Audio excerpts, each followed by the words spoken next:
Everybody, welcome to another live stream. Today we are checking out the full release of Prognostic. It just released, I think, yesterday, and the the developer reached out to me and said, hey, I saw that you played it when it was in early access. Would you like to play the full version? And I was like, sure. Well, I didn't reply. I just figured I'd do it. So here we are, back at it. It was a lot of fun the first time through, but it wasn't completed, but now it is completed. So let's see here. I guess we'll start over from day one. Let me go ahead and get it up on the screen. Right now I'm at the main menu. Prognostic.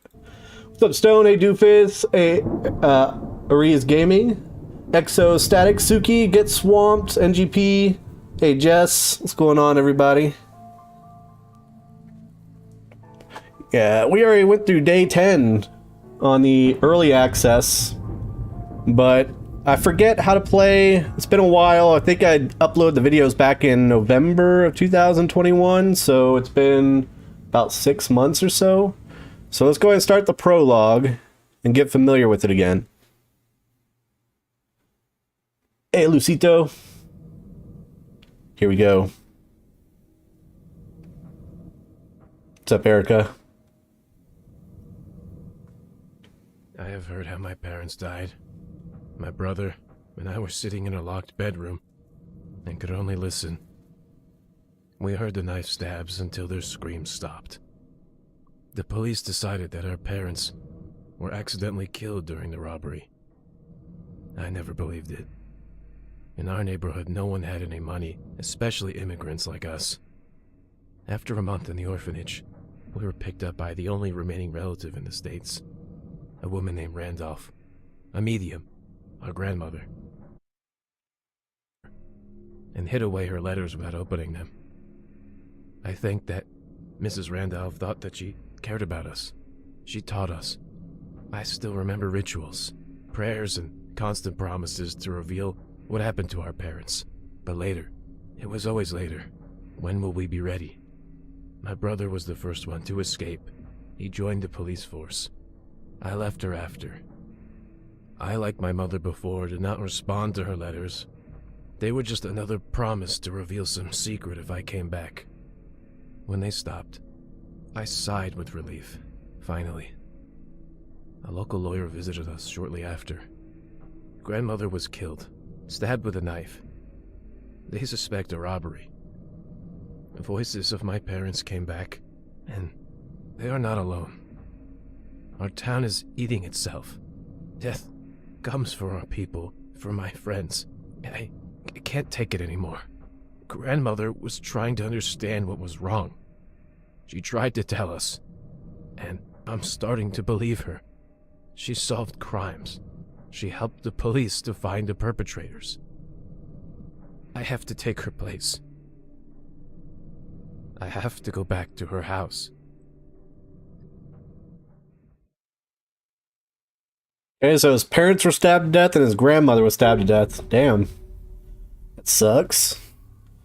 Personal case, prologue. Okay, WASD, left mouse button to move, go to the table and take the document. 1 second. Before we do that... Oh, wait. Uh-oh. Uh-oh, did that do an ad? I didn't mean to do that. There's a poll. Where is the... I'm trying to find this feature here. Is that... Hopefully there's no ad. Oh, it says insert ad. Maybe that's for like the actual video. I was trying to see... I can't see it. There should be a way to... Maybe I can't do it on my chat here. There should be a way to gift subs. Wanted to look at that. Oh, here it is. No, there is no gift sub yet. Wonder why. I know some people said it was there on the dollar. All I see is super sticker and super chat. Strange. I have to figure that out. Alright, let's continue. You got it? That's weird. Why can't I do it?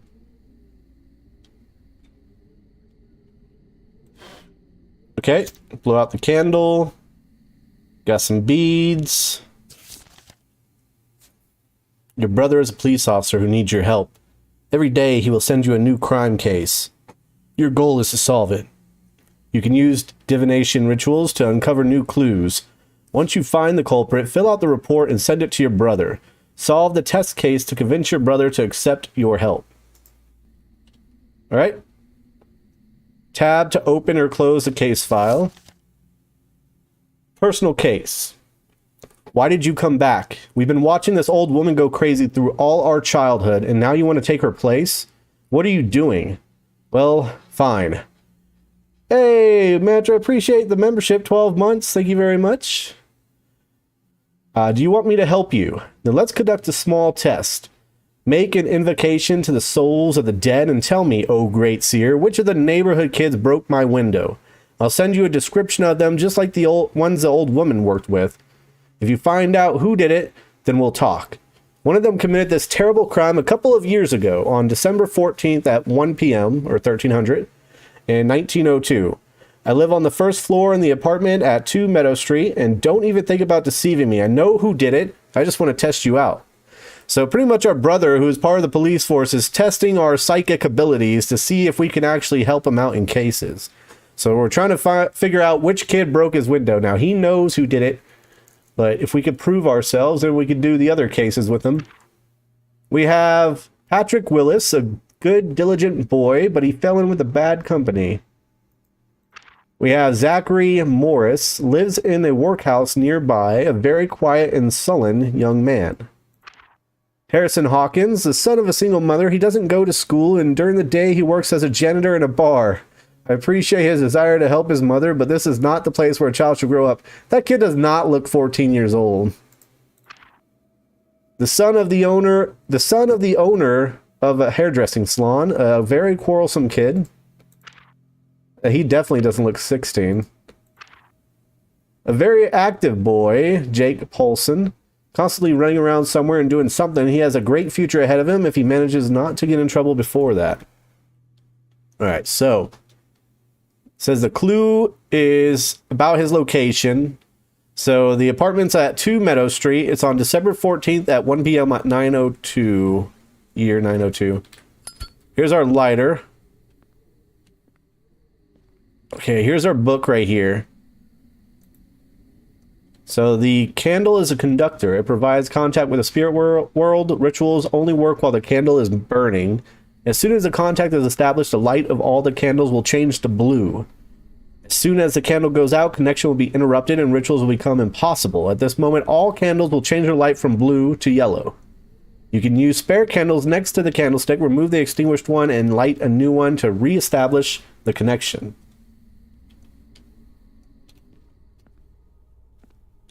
Alright, let's go ahead and explore again. Oh, the cellar. We never went to the cellar, I remember, in the early access version. So, I remember these mirrors. I remember those quite well. Here's where we have to do this stuff, but I'm just looking around real quick. Let's go ahead and light the candles around the house. I think that's going to be good for us. Is there one over here? Yep. Okay. Yeah, let's go ahead and light all of these that are just around. Okay, I can't get through there, so that's it for... Oh, one more. Lots of roaches on the walls. Yeah, a nice little teddy bear here. Okay, so it was at 1300. And it was December, I know that. December 2nd, I believe. December 14th at 1300, 902 is the year. 902 and 14. Wait, so basically we teamed up with the girl from The Ring in some kind of reverse Scooby-Doo scenario. So we're getting help from our grandmother to solve these crimes for our brother who's a police officer.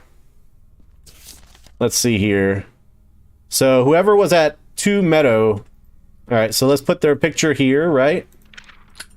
We have our little dowsing rods. We have to go ahead and light the divination in order to have these actually work. Otherwise, they just spin around like this. And light. Alright. So, dowsing rods. Alright, whatever kid was at 2 Meadow. This kid was at 9 Bedford. Okay, it's not you. Zachary, where were you? He was all the way over here. He was at 7 Nower. Okay. Harrison. Harrison was at 2 Meadow. We'll just go ahead and do the other ones for practice and for fun. 9 Glower or Glower. And Polson, where are you at? 5 Bedford. Okay. So that was Hawkins. Hawkins is the one at 2 Meadow. So Hawkins was a kid that is the son of a single mother, doesn't go to school, and during the day works as janitor at a bar, appreciates his desire to help his mother. That is not the place where a child should grow up. So over here, we can click on him and say murderer or suspect, I guess. These are all innocent. He murdered the window, so he is a murderer in a way.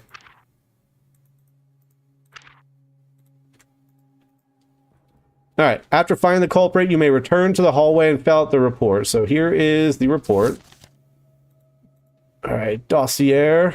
It was... Submit the culprit dossier. There you go. Send a clue about his location. There's this kid.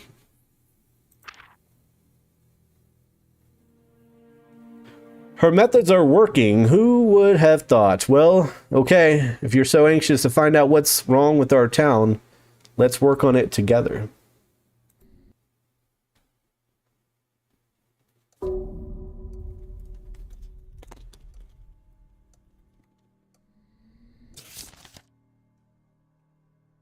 Alright, gift from God.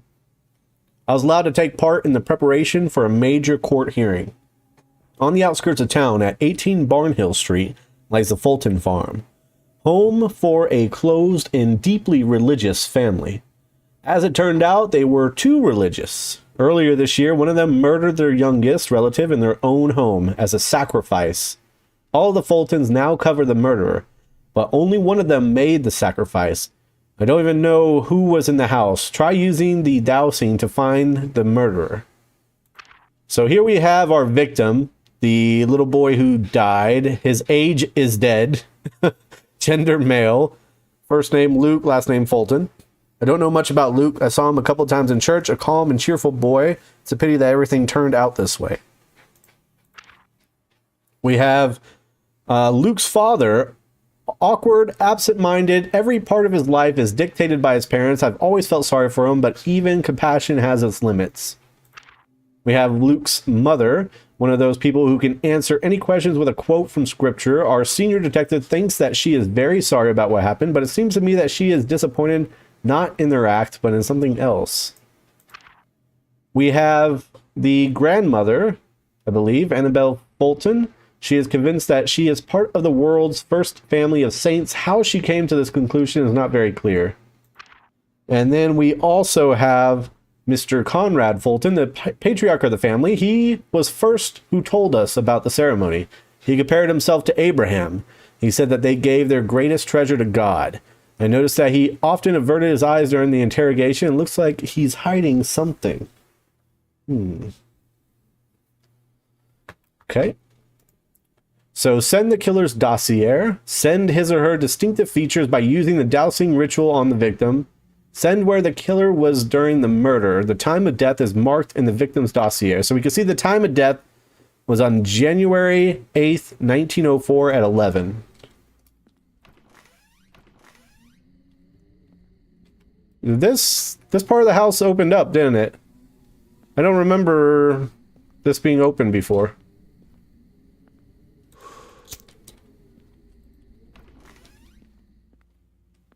Another mirror here. Make sure we light the candles around here. It looks like they're all pretty much lit for some reason. Piano. Alright. One of the doors just closed. Let's go ahead and put in the date. So that was January 8th, 1904 at 1100. So 11, January 8th. Hey, Lauren. And it was 1900, right? 1904, 1904, 1100. Okay.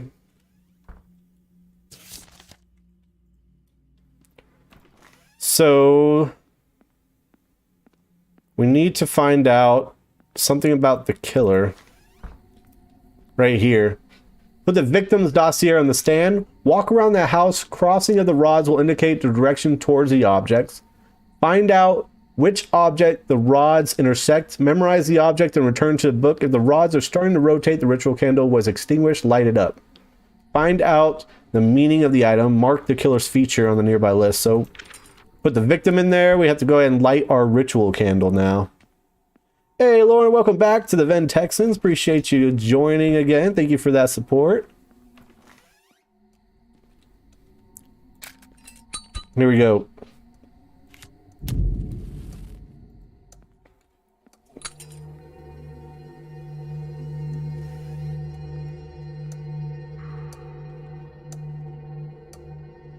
Looks like it's pointing to the clock.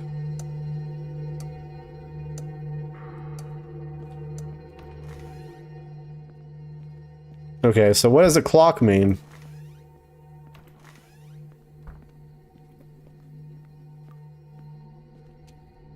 Clocks. Murderer is 30 years old or older. He's 29, so he's innocent. She's 28, so she's innocent. So 30 years or older, so it's got to be grandma or grandpa. Okay.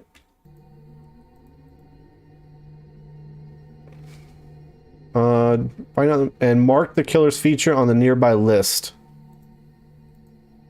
What nearby list? Where's the list nearby? Oh, wait, what? Mark the killer's feature on the nearby list. Okay, so we have to figure out where the killer was. That's next.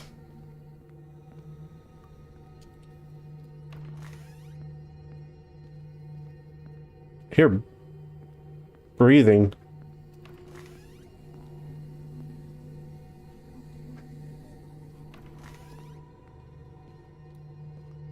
Place the victim's case on a stand. I did.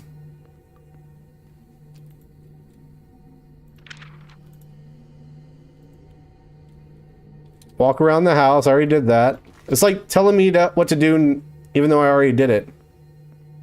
Weird. I guess this is just part of the tutorial. Maybe I'm going too fast. You are close to object. Memorize it. Return to a dowsing room and find out its meaning. I already did that. I already know.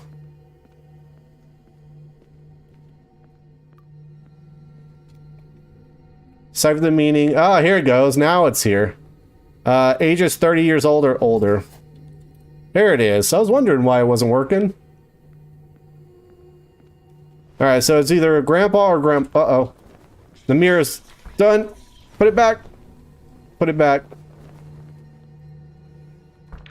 Alright, so grandma. So where was it located?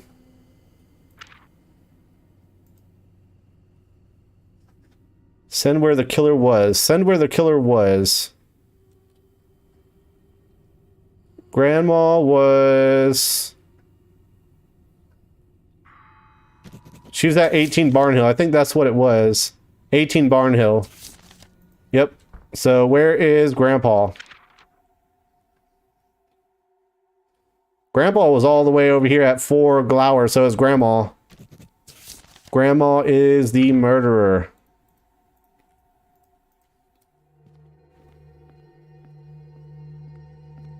Let's go ahead and mark it down.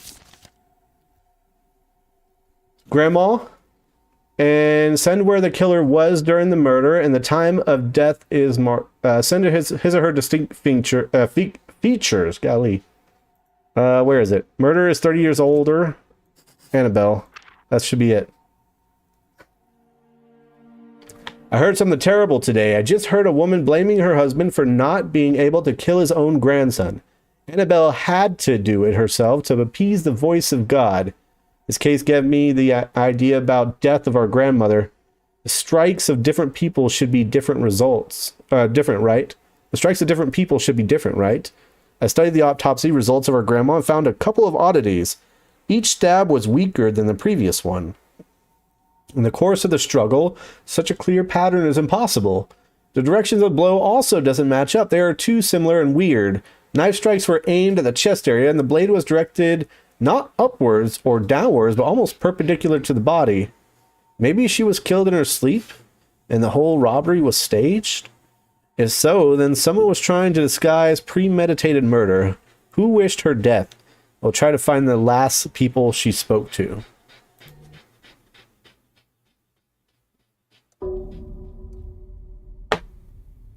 Hey, Jaden.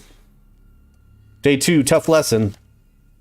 Are you sure everything is all right? I know that at night you are busy helping me, and during the day you try to open new rooms in the house, but there is a limit to everything. Maybe your hallucinations with mirrors are just a reaction to a lack of sleep. Do me a favor and go to rest as soon as you finish this case. A local school teacher died of a heart attack right in the middle of the church.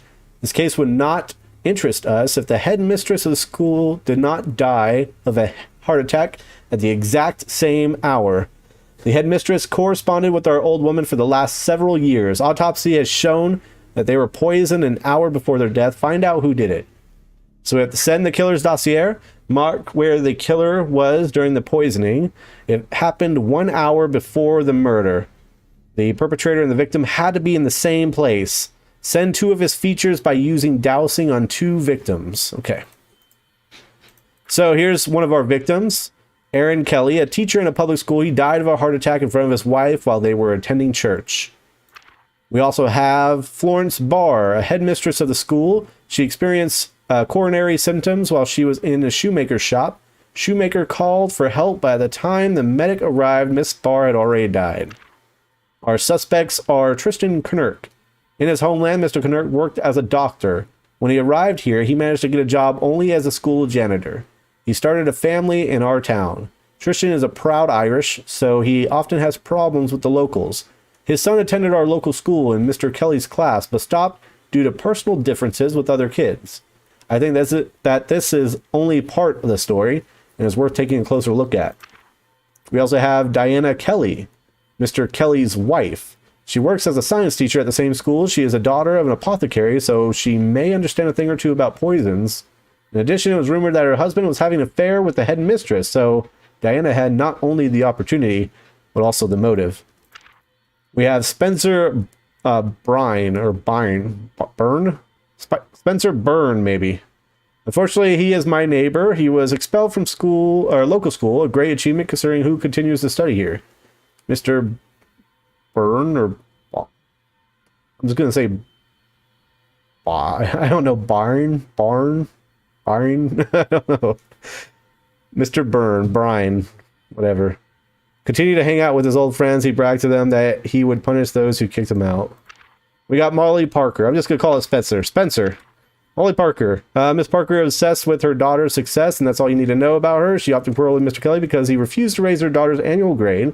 Headmistress Miss Barr supported him on this. I know that doesn't look like a motive for murder, but it could have been enough for Miss Parker. Alright. So, here we go. Now we have to get the dowsing rods on the victims and see what kind of distinctive features we're looking for. So let's start with Mr. Kelly. Sounds like it's coming from this direction. So he has a green dinosaur. Green dinosaur for Mr. Kelly. Alright, what does a green dinosaur mean? Toy, the color of the toy shows the color of the murderer's eye. So the murderer's eyes are green. Okay, now we got Florence.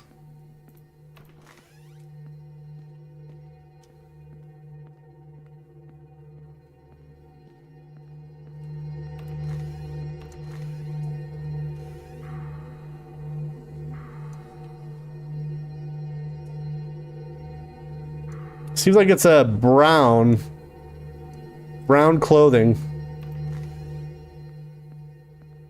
What is brown clothing? Because that's red right there, so that's brown.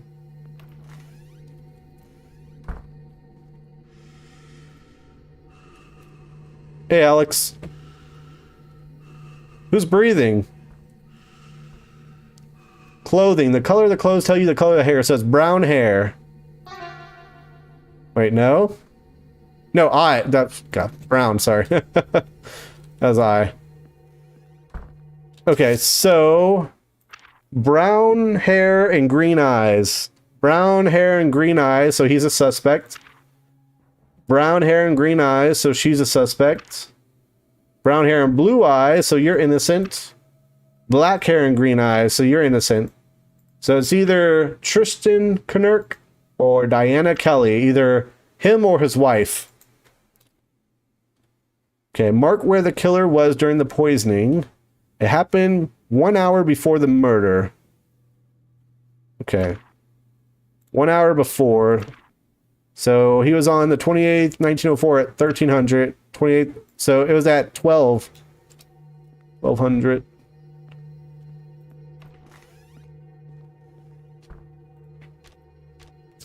And what was that? That was 128, 128, 1904.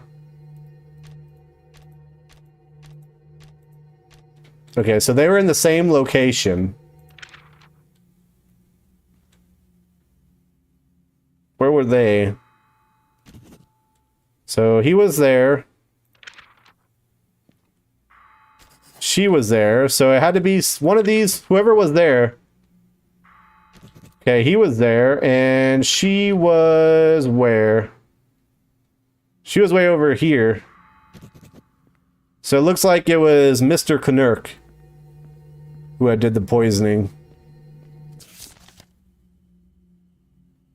All right. Why did I... oh, that was the wrong one. I messed up. So the killer was Mr. Knirk. Him. So mark where the killer was during the poisoning. It happened 1 hour before. So he was there at Nauer Road. And send the two features. So he has green eyes and he has brown hair.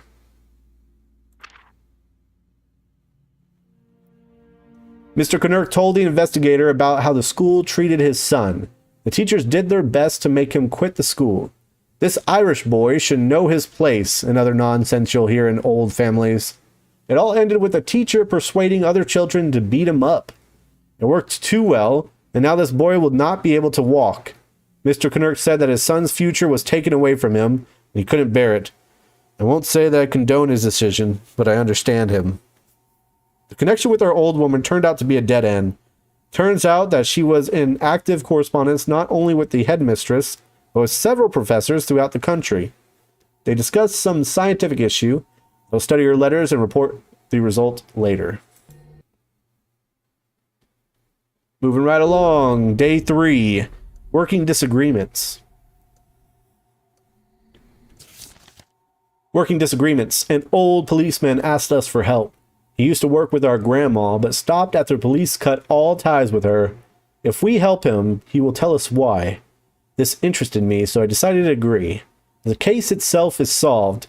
Mr. Bones, a sailor dismissed from the Navy, quarreled with his new employer over money and killed him during a scuffle. He threw the body into the basement of some abandoned house. Bones' confession is already on my desk. Problem is that the murder took place at night, and Bones was drunk. I think it means drunk. So he has absolutely no memory in which cellar the body lies. The relatives of the murdered man asked to find the body for a ritual, determine the hour of death, and find where the victim and Mr. Bones were at the time of the murder. If you succeed, this cop will tell us something new about our old woman. So we have to determine the location of the victim and the location of the suspect an hour before death. So he died in 1904. That's all we know.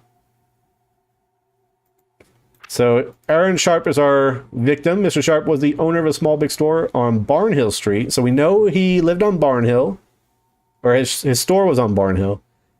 Recently decided to expand and hire a young assistant named Colin Bones. Witnesses claim they often argued, especially recently. Here is Mr. Bones. Colin Bones is a former sailor. Bones met Mr. Sharp while serving in the Navy. According to a testimony, Mr. Bones came to work on January 2nd, drunk. Mr. Sharp took him out of the store and they went somewhere else. So January 2nd, Mr. Bones admitted that he attacked Mr. Sharp and hid his body in the basement of a nearby abandoned house. Couldn't remember exactly where it had happened. So January 2nd, 1904. So we have a date, sort of. We don't have the time. January 2nd, 1904. Oh, it's not. There it is. January 2nd, 1904. We also have Barnhill. So we need to determine the location of the victim at the hour of death and determine the location of the suspect at the hour of death. Now, did we unlock? Ah, yes. Here it is. I remember this sort of. So now we move on to another tool in our disposal. Make sure that the ritual candle is lit. Put the victim's dossier on the stand. Determine the zodiac sign of the victim by using the table on the next page. So, zodiac sign. He was born on July 7th, or July 11th. So, July 11th, that would make him a Cancer. Okay. Turn the wheel of the Thanatos so that the black arrow points to the zodiac sign of the person. Okay, well, I know Cancer is the crab, because that's my zodiac sign. It says here, identify the key letter of the first name. It depends on the element as described on the next page. Open the Chaldean table on the next page. Determine the key number for key letter of the name. Okay. So the key letter of the first name. So it depends on the sign, right? Well, the sign is Cancer. That's a water sign. So the key letter of the name, the first name, is... Let's see. Water would be the last letter of the name. So that would be an N. Right? So last letter of the name is N. That'd be a 5. I'm gonna have to light the candle to get the rest of it. But I sort of remember that. Alright, here we go. Let's go!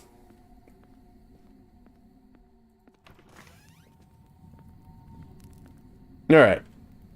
So, last letter of the name is N. That's 5. So, turn the red arrow to the 5. That'd be right down here. And then... what's the next one? The key letter of the last name. That would be if the surname has identical letters, which it does. Oh, no, it doesn't. Sharp. Sharp is a surname, so it doesn't have identical letters. If not, then it's the first one. Okay, so Sharp would be S, which would be 3. So blue goes to 3. And so we can see here that it is on January 2nd at 12 p.m. 12.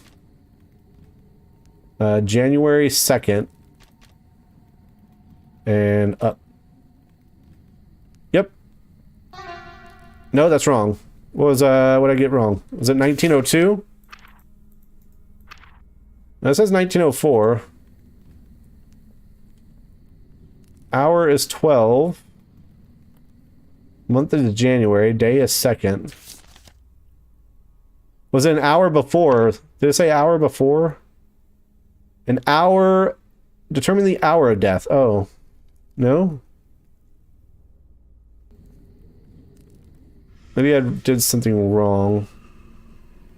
Black arrow is to the zodiac sign. Zodiac sign is to the Cancer. Blue or red arrow goes to the key letter of the name, which is the last letter of the name, which would be N, which is 5. So red is on 5. Blue is if it has identical letters, the surname, which it does not. If not, then it's the last one. Sharp. Oh, that'd be P. Why do I think S is the last one? No, then it's the first one. If not, then it's the first one. So it would be S. So it would be 3. Right? So that'd be on 3. Yeah, it should be January 2nd at 12 p.m. January 2nd, 12.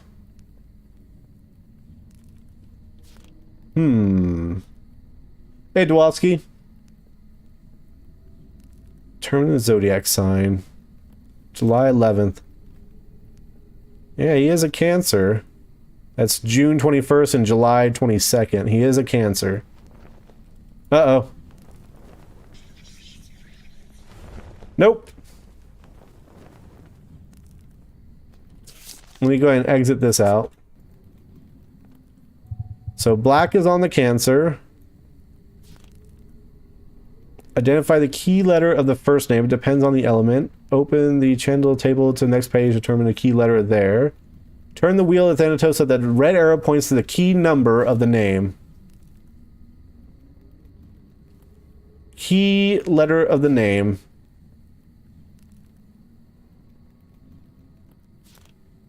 Key letter of the name. The last letter of the name would be N. Aaron. Right? I'm doing that right, I think.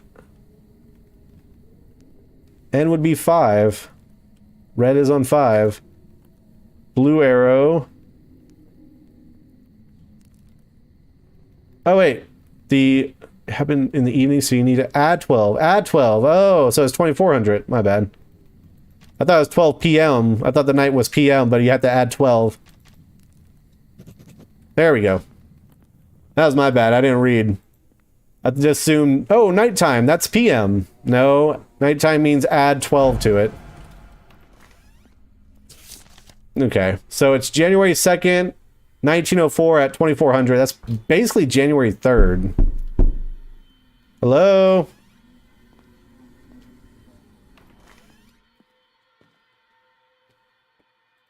You might as well just say January 3rd. Okay.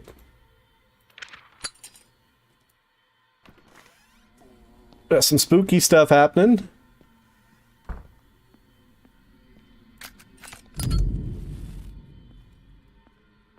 The flickering of the lighter is when the Dallas or the ritual candle's starting to go out. It'll start to turn yellow. All right, let's see where the suspect was. And the victim. All right, now we're good to go.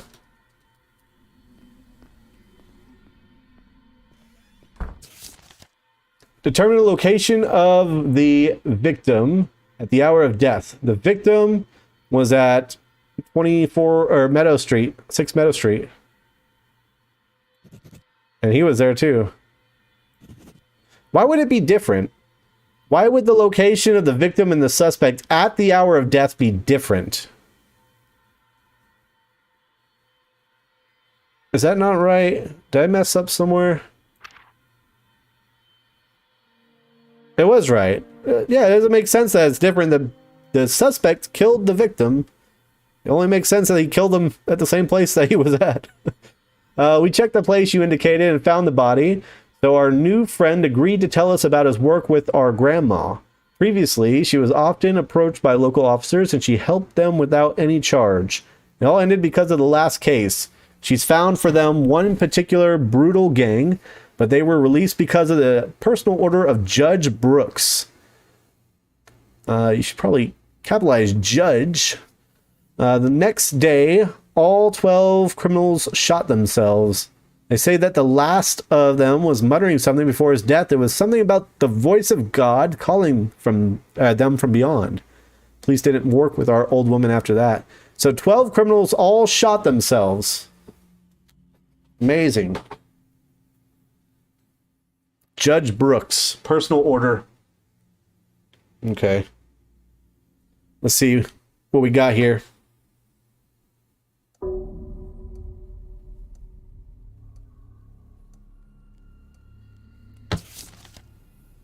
you die in this game? Yes. Sins of the past. The whole city knows about this case. In 1882, smugglers on a run from the Rangers hid in a house on the outskirts of town at 1 Southway Road and killed local shepherd and his family. Case was closed many years ago. Now part of that gang has decided to move back to our town. I've already found them, and I know that almost all members of the gang were involved in that case. I don't need your help to find the guilty. On the opposite, send me the names of those who were not in the house in 1882 in the day of the murder.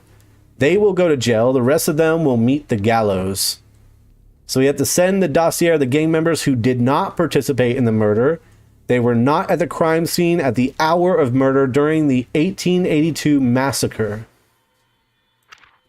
So here is our victim in this case. He and his family were massacred in 1882 when a gang hiding out from persecution broke into their house. Many of those thugs have gained influence. This year they came to the city as if they own it. Okay. Start with Gallagher. He just joined the gang during that year. He was described by the witness as a frightened kid. Now he is one of the most brutal hired guns in the state. We have Jamie Webb, one of the most violent women I've ever met. She single-handedly organized several robberies, all with a huge number of victims.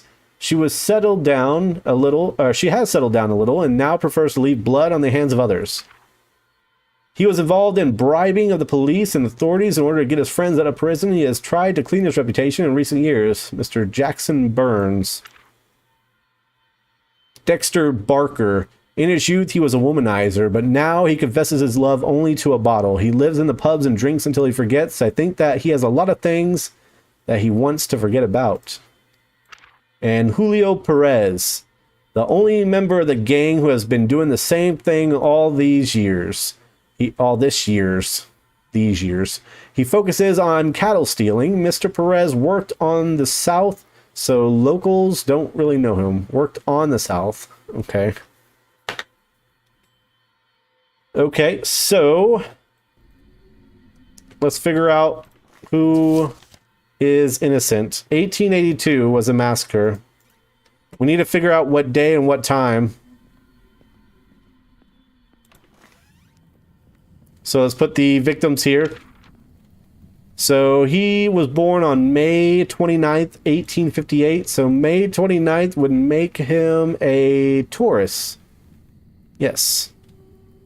All right, so we'll take the black and move it over to the Taurus. Okay, I know this one's 5, 6, 7, 8. So that's 1, 2, 3, 4. So we can go ahead and start cheating a little bit. So a Taurus is orange. So the fourth letter of the name or the last letter if the name has less than 4 letters. The name has more than 4 letters. So that means it'll be the fourth letter of the name.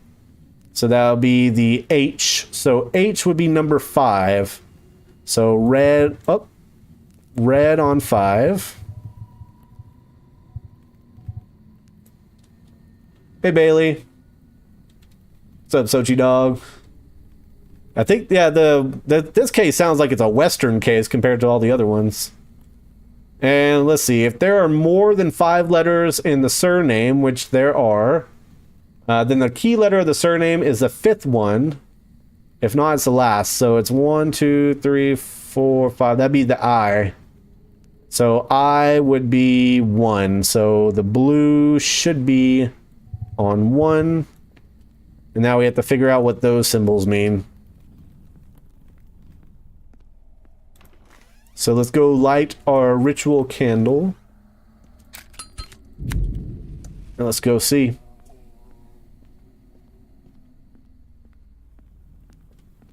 Alright, so it was on November 12th at 1600.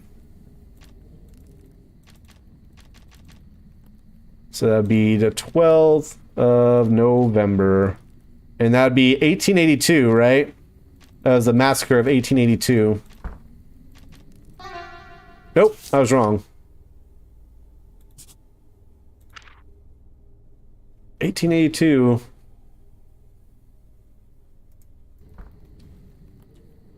November 12th. Month is November, date is 12th. Did I do something wrong? Let's see. He is a Taurus. It is on the Taurus. The fourth letter of the name, or the last letter. Or the last letter, if the name has less than 4. Well, it's the fourth letter. 1, 2, 3, 4. That'd be H. H would be 5, so red should be on 5.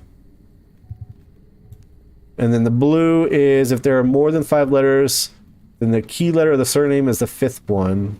2, 3, 4, 5. There should be I, which should be 1. Yeah. And you add 12 to this because it's nighttime, so it should be 1600. Should be November 12th, 1600. 1882. I keep messing this up for some reason. I don't know why. The moon icon that happened in the evening, so you need to add 12 to the wheel. Yeah, that's what I did.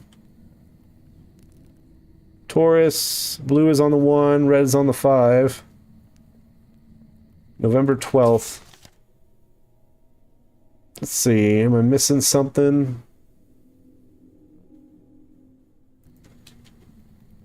November 12th. That's not it. Is there something else here that I'm not...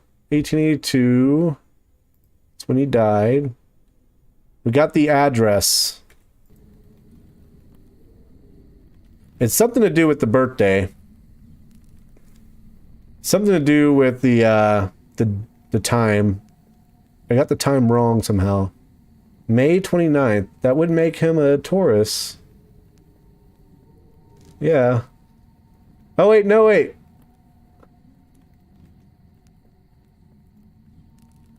May 20th. Oh my gosh, is it Gemini? That's why. I didn't know I could zoom in. That helps y'all for sure, I bet. Yeah, it's a Gemini. I thought that said 30. That says 20. Jesus. Uh-oh.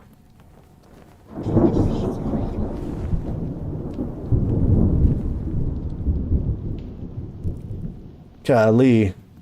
So he's a Gemini. That'll change things a little bit. Which sign is Gemini? Gemini is the 2. Where's the 2 at? Oh, it's up there. Okay, so it was November 20th, that's 1600. That makes sense. There we go. Okay, my ritual candle's about to go out. That's why it's flickering from blue to yellow.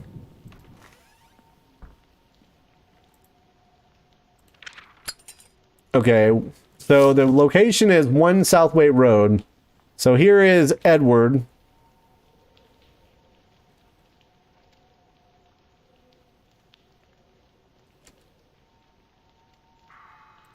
So Edward was out of town. So Edward was innocent. He was not at that location.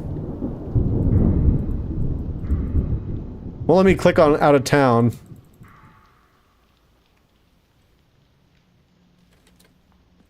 What about Jamie?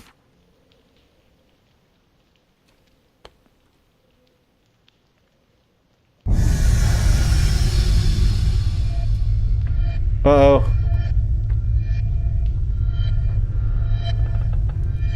What's happening?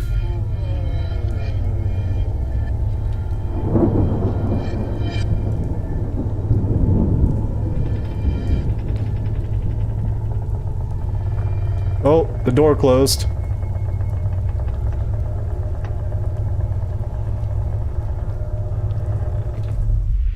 Okay, that was weird. That was weird.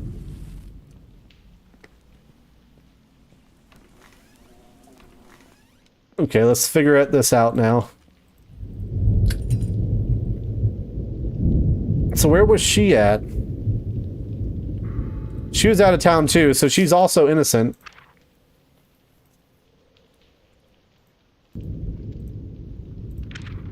Jackson Burns, where were you at? Jackson Burns was out of town.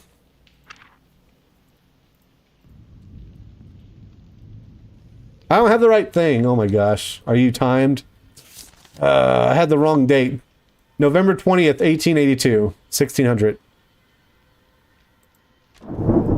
I had the wrong thing set up. I wasn't paying attention. I don't know what I was paying attention to. 1600, November 20th.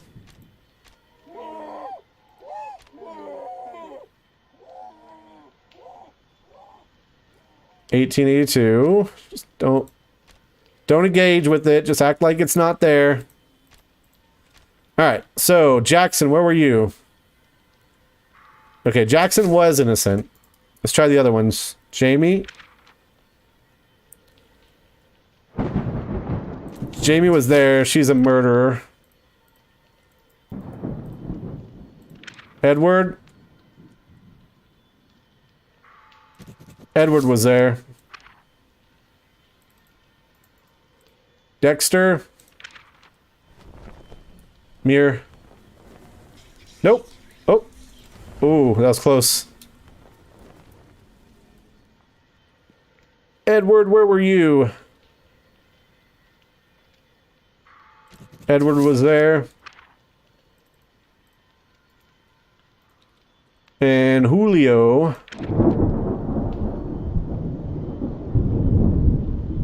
Julio was out of town, so Julio's innocent. Julio and Jackson is innocent.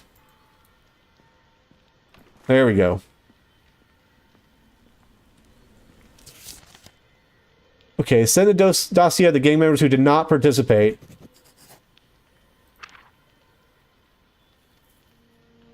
Well done. We will visit them tonight. Still, it's strange that they came back here after so many years and take the risk of being executed.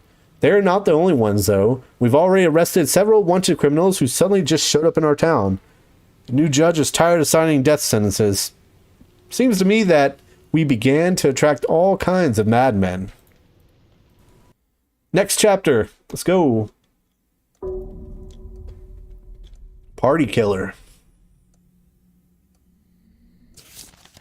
Party killer. I couldn't understand all of these terms and formulas from her letter, so I asked a local professor for help. Turns out that in his youth he studied with our old woman at the university.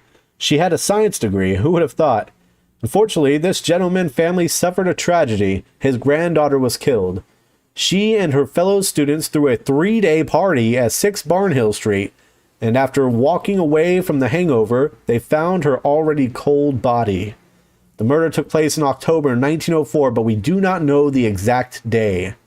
I saw how our grandmother was able to establish a connection between the killer and the victim using tarot cards, my bad. If you repeat this ritual and find the killer, the professor will help us with letters. The T is silent. Just kind of like how when Billy Madison was trying to spell rock, and he said R-O-C, but it was R-O-C-K because the K is silent. So, tarot cards. We're going to use the tarot cards. So here's our victim. So she was a student. She came to her sister's birthday party. The guests thought that she had left early, but 3 days later, her body was found in the basement with a stab wound. Too many knife killings have been happening in town lately. We have Selena. I barely managed to get her to talk. The girl was heartbroken. She adored her sister. And guess what? You have something in common. She is fond of fortune telling. Jacob Dean. He was a brother of the victim and lived with her. He claims that he left the party on the first day. Our witnesses could not confirm this. Oh, Alan Leary, the fiance of Selena Dean. He was the one who found the body. The guy was clearly shocked. Wow, fiance of her. He's 16 years old. Okay. 16-year-old fiance. How old was Selena? Fiance of Selena Dean. They even spelled her name wrong. Selina. Selena. Which one is it? She's 18. Wow. I think that's illegal. She's 18 years old and her fiance is a 16-year-old boy. And we have Victor Sanders, the victim's neighbor. Their families are in strained relations because of the ongoing dispute over the land borders. He himself claims they had no problem with Rebecca. Interesting. So it's at 6 Barnhill Street, October 1904. So we already know that it is October 1904. Oh. October 1904. We already know that's Barnhill Street. Those are the things we do know. Now we need to use the tarot cards to reveal the connection between the killer and the victim. I believe they are here. Nope. Where were the tarot cards? Are they upstairs? Yes, we can go upstairs now. Okay, let's light some candles up here. Now that we unlock the upstairs, there's going to be mirrors up here. So the lady can come out of any mirror, downstairs or upstairs. It's very important we listen for it and run to it as soon as possible, so she doesn't come out and get us. Gotta light these candles as well. Is there any candles in here? It's super dark. I can't even see nothing. Is there a candle in here? Can I... Where's my lighter? Here we go. Ah, there we go. Okay. So it says here, make sure the ritual candle is lit, put the victim dossier on the stand, shuffle the deck until its image shines with light. Start opening the cards one by one. Watch out for the death card. If you see it, do not open further. Shuffle again and start from the beginning. Keep opening until you get the justice. Open and memorize one final card after that. So after we draw justice, we do the next card and that's what it is. But if we get death and we go again, then we could die. You have to stop at death and shuffle all over. And, yep, that's it. So let's go ahead and put the victim on here. Let's go ahead and light the ritual candle. We'll come back up here and see what is the connection. What's up, KB? Let's go.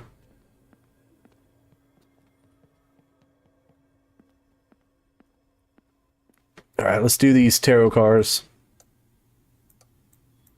Wait, what? I gotta shuffle. Okay, first card. Sun. Next. All the way. The Hermit. Justice, so it's the next card. The Tower. So the Tower means what? The Tower, 16. The murder is part of the family. So the murder is part of the family. Where was that? Part of the family. Alright, so we know that it is either... It's either her... Wait, is she part of... Yeah, Dean. It's one of the Deans. So you're innocent. And you're innocent. So it's either Selena or Jacob. Alright, so now what? Marcus said where he was at the hour of murder. We need to figure out the hour of murder. In order to figure out the hour of murder, we have to go use our wheel. All the way back here.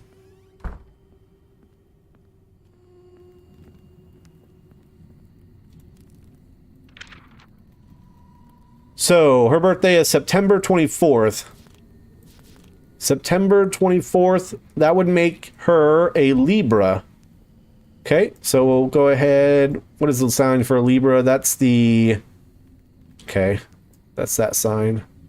Libra, that would put you over here. Alright, and now a Libra would be the Cyan, or Cyan, yeah. So the third letter of the name, or the first if the name is less than 3 letters. Well, the name is not less than 3 letters. So it's the third letter of the name. So that would be B, and B would be 2. So red is on 2. And then if there are more than 5 letters in... If there are more than 5 letters in the surname, which there's not, then the key of the surname is the 5th one. If not, it's the last. So the last one is N. So that would be 5. So blue should be on 5. So from here we know it's October 5th. And the hour... So wait, October 5th? Is that when they said the death was? No. We just have October 1904. So October 5th. And it is at 1400. Oh, I'm here.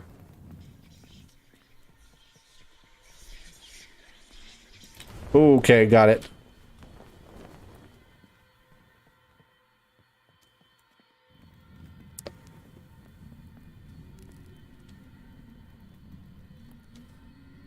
Okay, so 1400.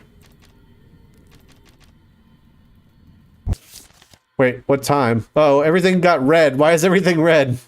1904.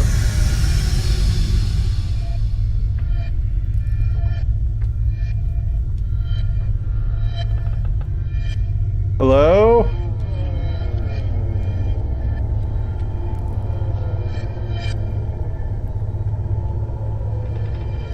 Is it 1904? Yeah.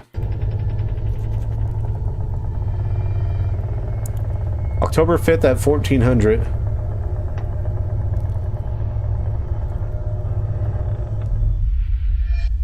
Okay. Interesting. October 5th, 1400. Okay, mark and send where he was at. Wait, send the killer. So whoever was at 6 Barnhill Street.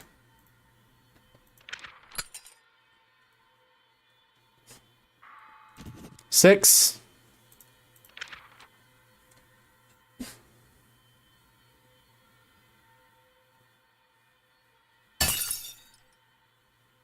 Someone broke something. I'm telling. Oh, I was close. Is that a rock? Did someone throw a rock at the window?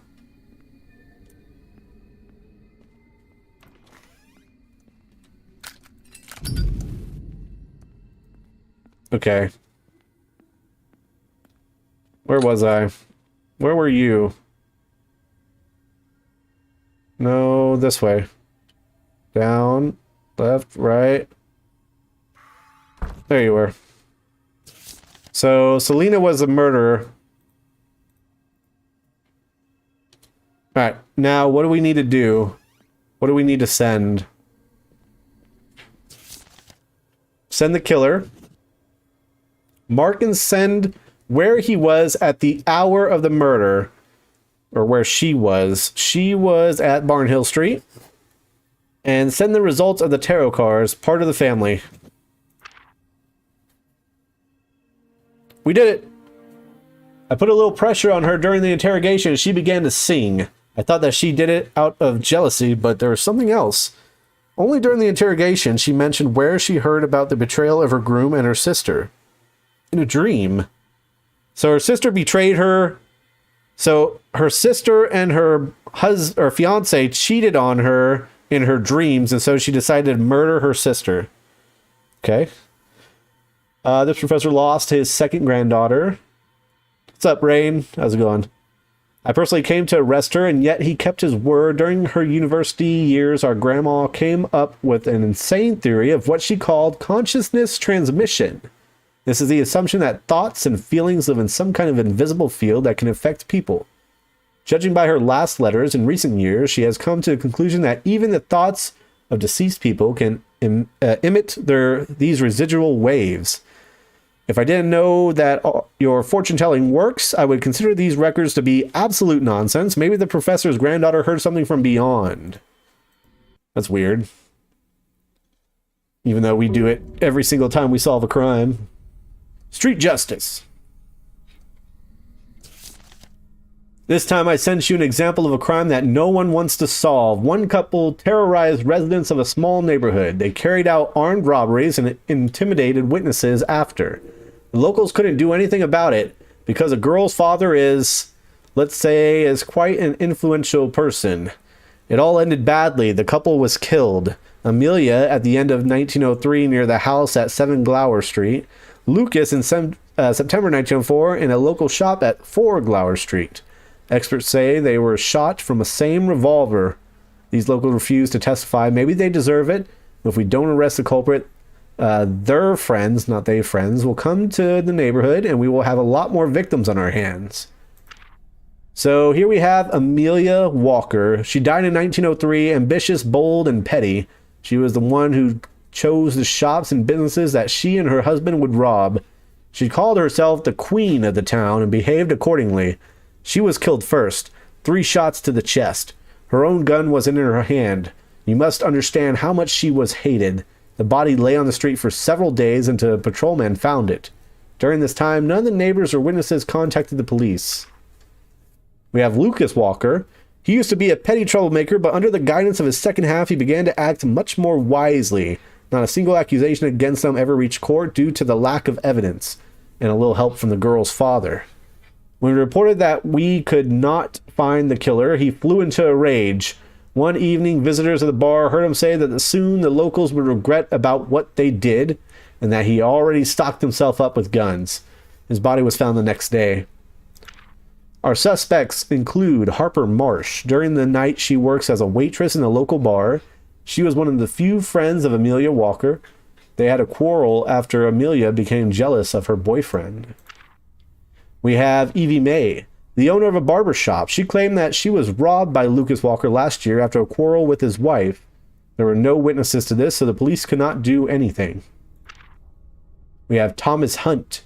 He is a handyman. He was working part-time in a fishing shop at the time when Lucas Walker trashed the place. Hey, Stone, appreciate the 5 members gifted. Thank you so much. We need some Lydia loves and some hearts down in the chat. Appreciate that. Looks like gifted subs do work. I gotta figure out how to do it so I can get some subs. I don't see the option for me, but I gotta figure that out. Thank you so much, Stone. Appreciate that. Yeah, whenever I click on the $, all I see is super sticker and super chat.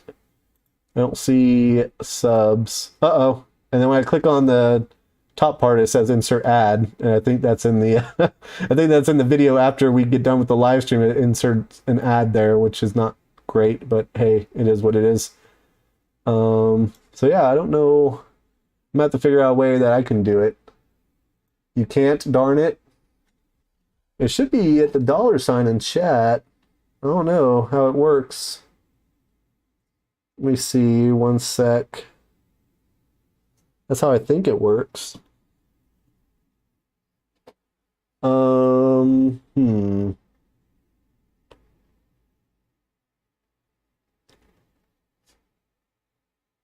ads. Yeah, if everybody that doesn't watch it live is now going to have to deal with a couple of ads. Sorry about that.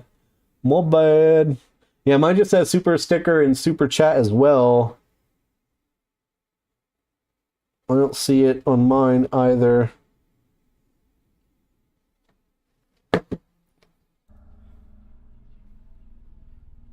All right. And last we have Jerry Hancock. If it only told me one person got the gift so far in chat. Yeah, I only see that Jesse got it so far. I wonder how those work. I'm gonna have to look it up. Janitor moonlights as a cleaner in several shops. Several witnesses saw him quarreling with the Walkers, but the reason for the quarrel remain unknown. All right. So what we need to find the killer, find out where he was at the hour of the first murder, where he was at the hour of the second murder, and send the victim results of the victim tarot reading. Godly. All right. So first off, I think it's important to figure out the wheel. so we can figure out the times of the murder.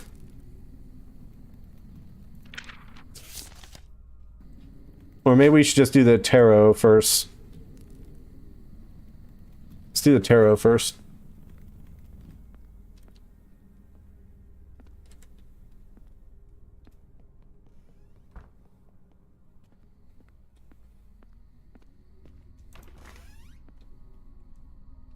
Is there a candle in here? No? No candle?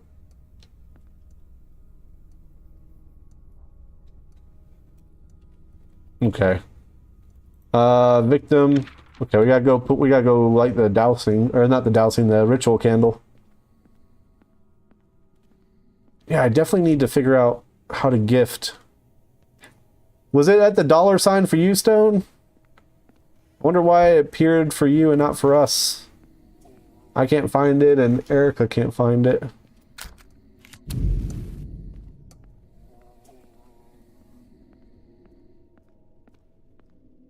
Alright, let's go up and see what our tarot cards say.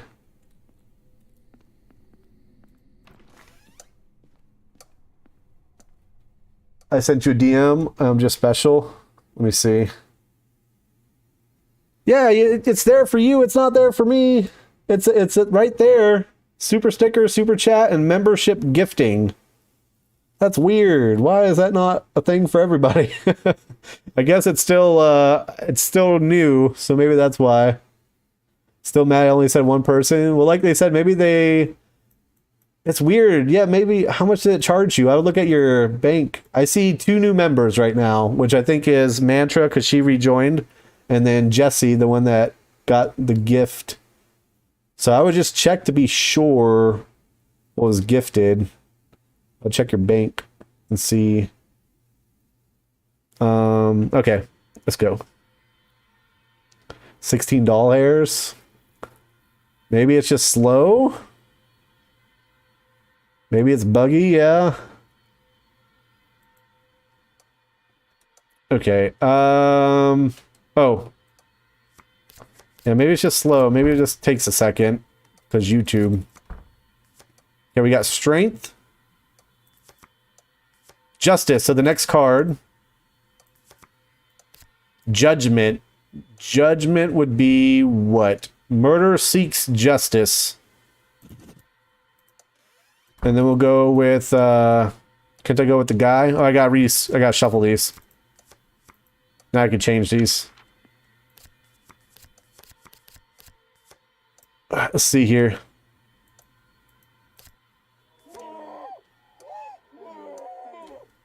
Okay, lovers. Sounds like lovers going on over there. The Fool. Justice, so it's the next card. Oh. The Emperor. So the Emperor is what? This killer is a man. So we know it's not her. We know it's not her. And it's someone that was seeking justice. He trashed the place, so he could be seeking justice. Ambushed him at the door and beat him up, so he could be seeking justice.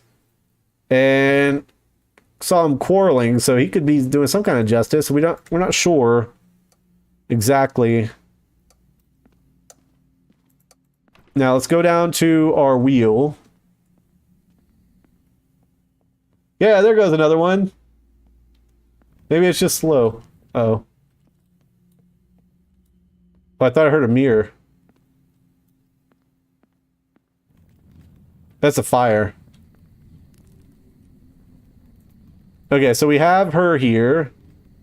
So let's figure out the time of death. So August 13th, 1887. So what is August 13th?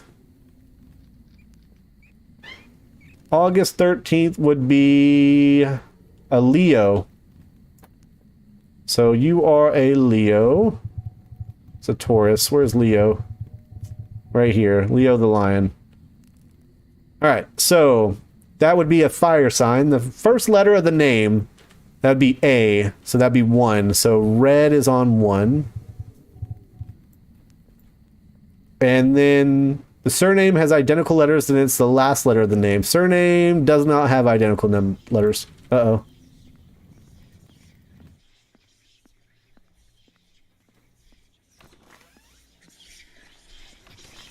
Oh, that was close. That was a far run.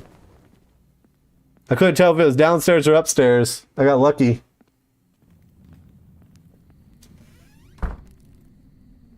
Okay. So where was I? If not, it's the last one. So the last one would be R. R would be 2. So blue is on the 2. So the date was January 28th. Oh, January 28th. And it was at 1300. And she died in 1903. Got it. Now we're on to him. So he was born on October 5th. October 5th would make him a Libra. So that's the bump in the line. So he is a Libra. So the third letter of the name, or the first if the name has less than 3. The name has more than 3. So the third letter of the name would be a C. C would be 3. And then if there are more than 5 letters, there is 1, 2, 3, 4, 5, 6. If there are more than 5 letters in the surname, then the key letter of the surname is the 5th one. 1, 2, 3, 4, 5. That'd be E. E would be 5. So blue would be 5. Okay.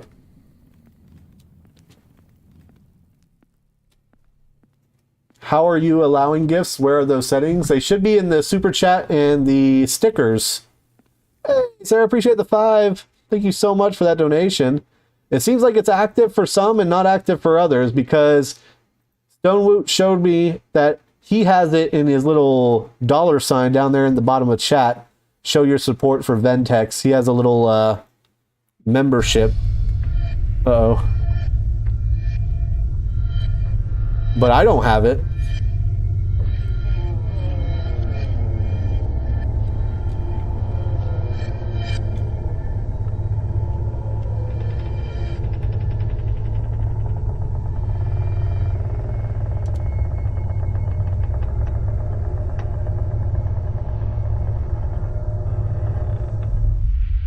Hey, Jesse, appreciate the 5 gifted memberships. Thank you so much. What generous people.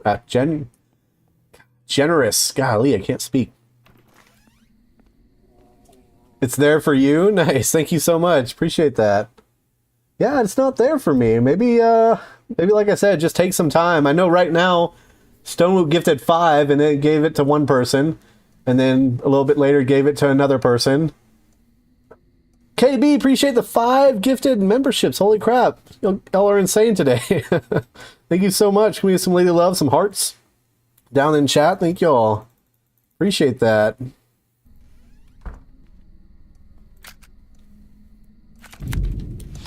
Oh, shoot.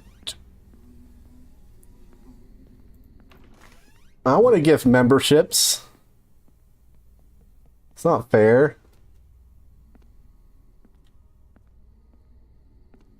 If you're running an ad block, I'm not running one though.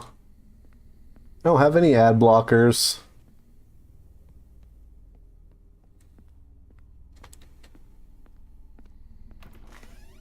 Okay, let's figure out, oh, what was I doing?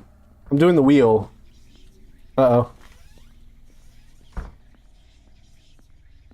There's a mirror upstairs. I'm not gonna make it. Oh, this is far away. Oh! Oh, that was close. Oh my gosh. That was too close. Support for an amazing streamer. Thank you. I appreciate that, everybody. Okay, where were we? September 6th at 2000. September 6th at 2000. And he was at 1904, right? Yeah. Okay, we have the dates of the deaths for each of them.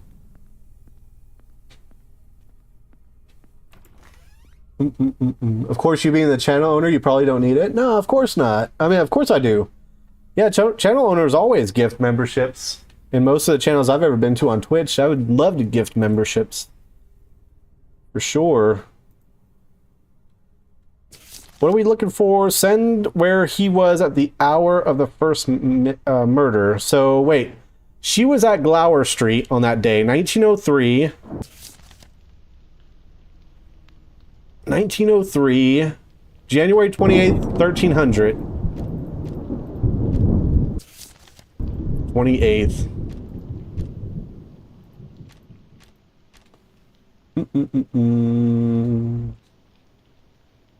Okay, so let's figure out where she was on this day.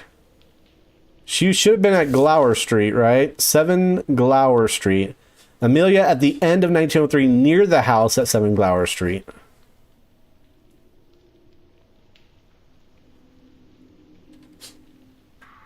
No, she was at 7 Glower Street on that day. So who else was there on that day? He was at 12. So it's not him. I believe he's innocent. Try Matthew. Matthew was there. And Jerry was there. So these are our 2 suspects. Now let's try Lucas. According to this, it says Lucas in September 1904 at 4 Glower Street. So when was his date of death? September 6, 1904 at 2000, right?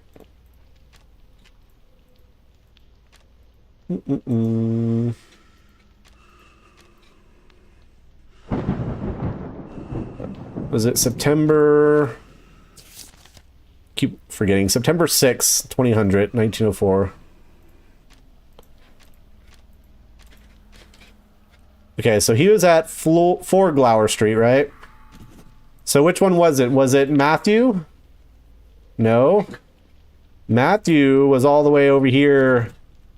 So Matthew is innocent, so it should be Jerry Hancock should be the killer. 4 Glower Street. So we figured out the murderer. Do you have a VPN? No, I don't have a VPN either. I think it's just because it's new. I don't know what the issue is with that. I wonder if I go to someone else's chat and then try it and see if it's there. I have to just test it out some.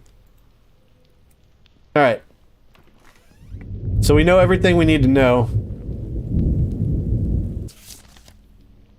Killer, where he was at the hour of the first murder. So at the first murder, Jerry Hancock was there. Second murder. Tarot card reading. Send the result of the victim's tarot reading. Which one? There's 2. Should I do seek... I think this was the problem last time. Is it seek justice or is it the killer is a man?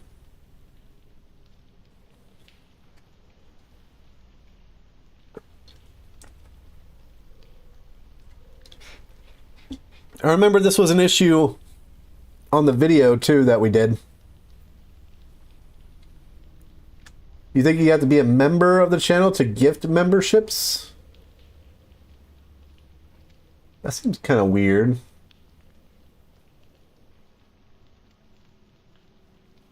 Erica's a member. She doesn't have it.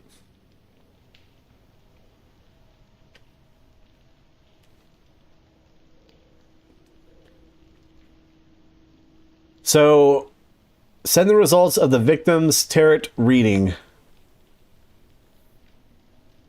I wonder if it's the seek justice or as a man. I guess we'll go to seek justice. There's 2 results for the tarot reading, so it's like, no, it could be either one of them.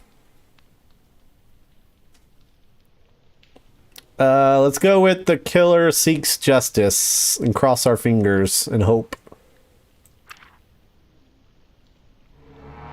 Nope. It was the other one. So stupid. I hate that. Oh my gosh. Oh, it was a killer as a man. It was a killer as a man. So dumb. Now I gotta do this crap again.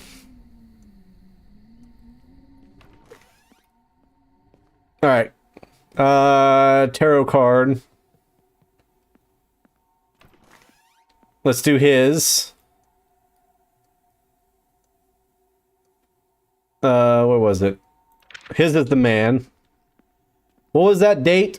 It was something 1903. Do y'all remember the first date? 1903. I think it was the 28th or something like that.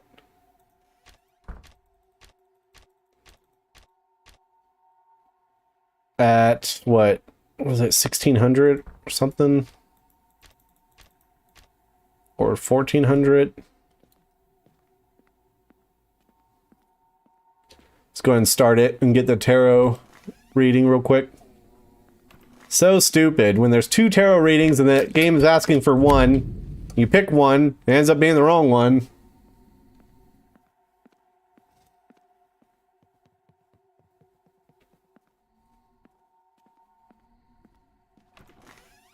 Okay, here we go.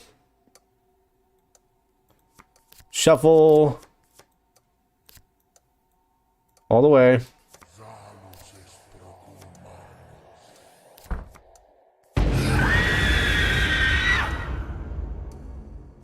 I didn't realize I drew death. Holy crap. I was not expecting that. I was going too fast. Okay.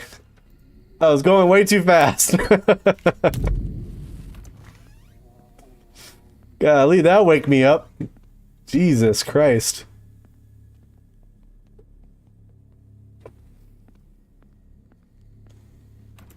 I was not paying attention. Alright, here we go again. Oh, I gotta put his picture down. I'm just shuffling for no reason. There we go. Okay, the world. The chariot. Justice. Okay, here we go. The emperor. Okay, killer is a man. Alright, we got that down. Now, what was the dates and the times? Nearly killed you. I was not expecting that. Okay. Okay, August 8th, she was a Leo. And I know it was, what? Isn't it the first letter? Fire, first letter of the name is A. A would be 1, so red is on 1. And then blue is the... If not, it's the last one. Last one will be R. R is 2. January 28th at 1300. Okay. 28. January 1903.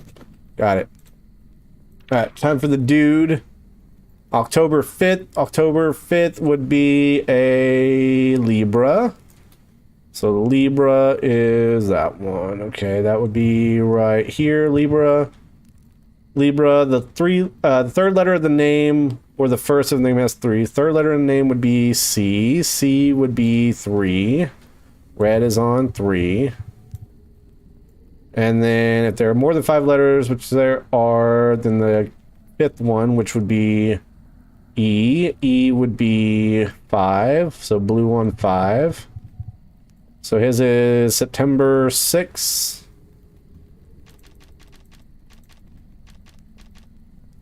At 2000. 1904. We got whispers. Nope.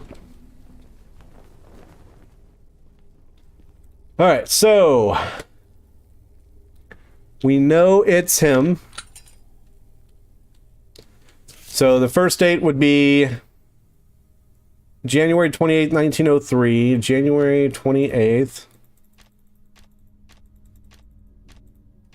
And it is at 1300. He was here at 7 Glower Street, right? There it is. And for the other one, it was September 6th, 1904. September 6th, 1904 at 2000. And he was at 4. There, we got it.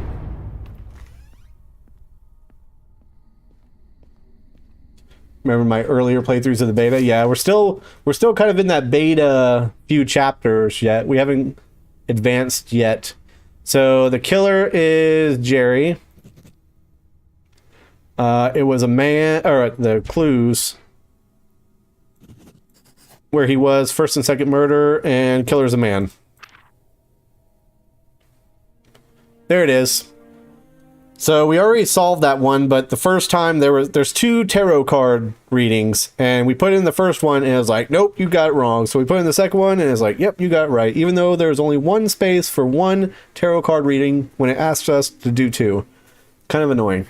A murder weapon was found in Mr. Hancock's house. I believe that he did not act alone, but he refuses to name any accomplices. During the interrogation, he almost immediately confessed and said that he was haunted by thoughts of their murder. This thought didn't end even with the death of the walkers. Now he dreams about other murders. This cannot be a coincidence. All killers mention strange dreams and voices. Seems that among the dead hides the one who can control the living. It's good that there is one among us who is able to control the dead.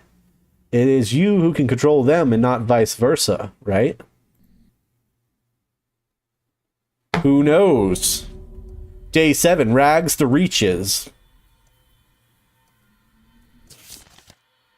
There must be an explanation of why you are starting to see her more often. Maybe it's because you are using more of her rituals and they are making contact easier. But why does she hunt you if she herself left you all these instructions? I know it's hard for you, but we have to keep going. You saw the last case. Those who hear the voices cannot stop after one murder. Someone has to catch the guilty, otherwise we will face even more deaths. Over the past couple of months, screams and sounds of fighting became a common thing. Such a fight recently happened on the outskirts. We have found a body in a homeless camp at Southway Road 1. I talked to the informant and identified 5 suspects who could have been there at the time of death, 1904, early September. The problem is that they can hide anywhere. I don't need you to find all the people from there, just the killer. Send me the name of the killer and where he is today on the 30th of November, 1904. Okay, so we have to figure out where the killer is hiding. Now, these deaths occurred... The death occurred in 1904, early September. So we have 1904, early September.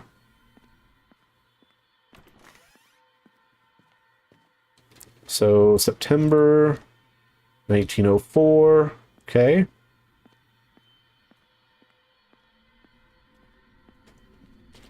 All right.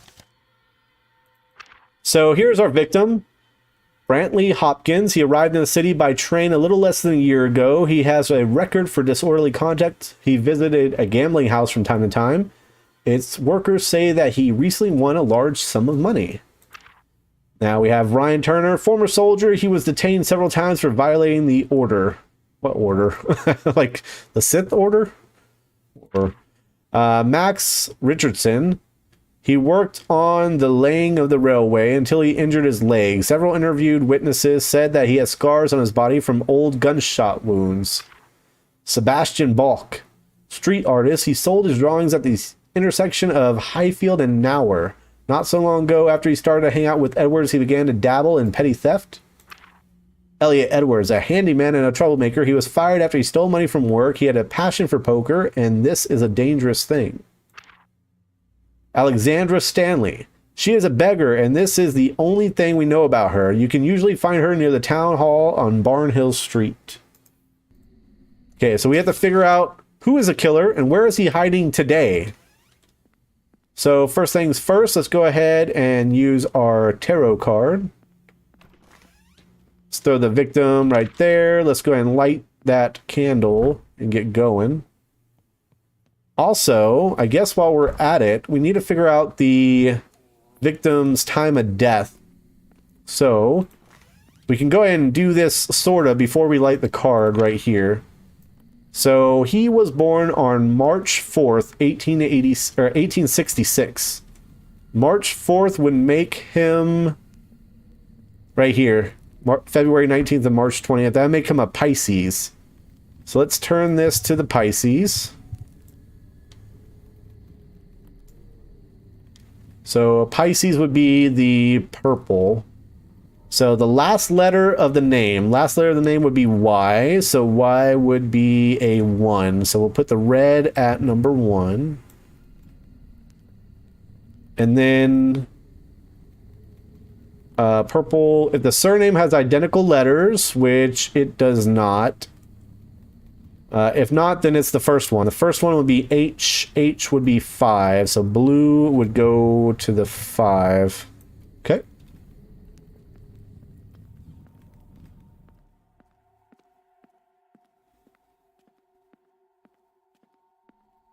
All right, let's go.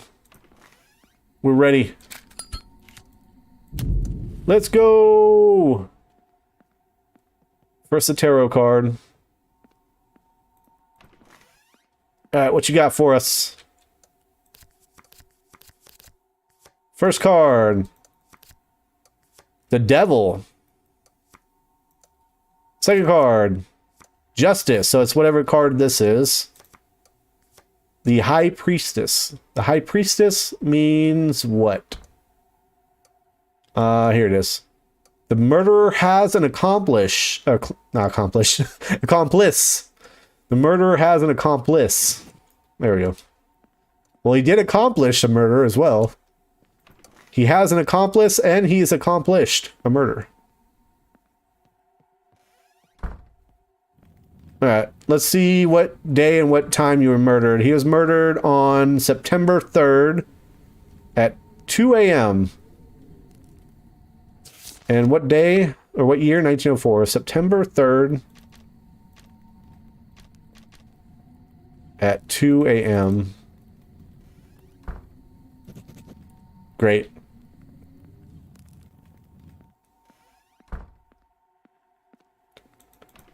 Alright.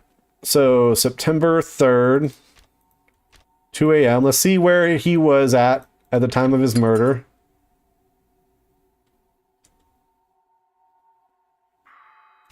Right there, which they said, found a body in Southway Road 1. Okay. She was where?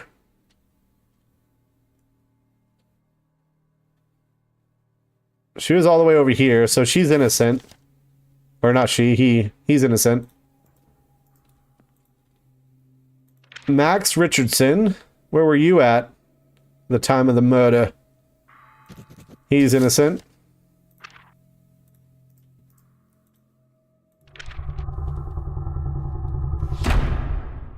Okay. He was there. Murder. Let's try the other. He had an accomplice, remember? So let's see.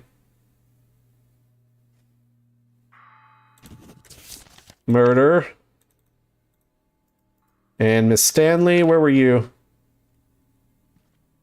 Miss Stanley was over here. At Barnhill. So it's these two. I like how it says, I guess, killers dossier, but it says there's two of them. One of these are the accomplice. Alright, so let's figure out where they are now. So this is November 30th.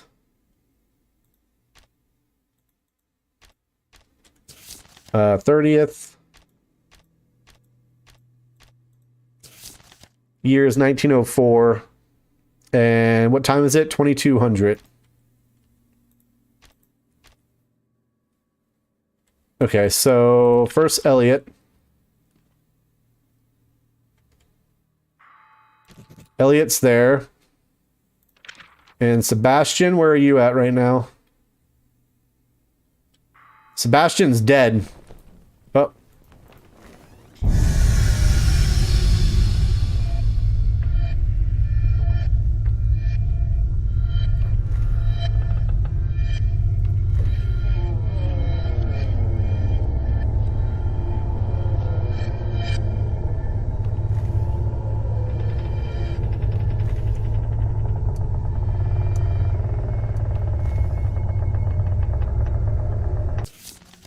Okay, so Sebastian's dead. So Elliot, and he is currently right here.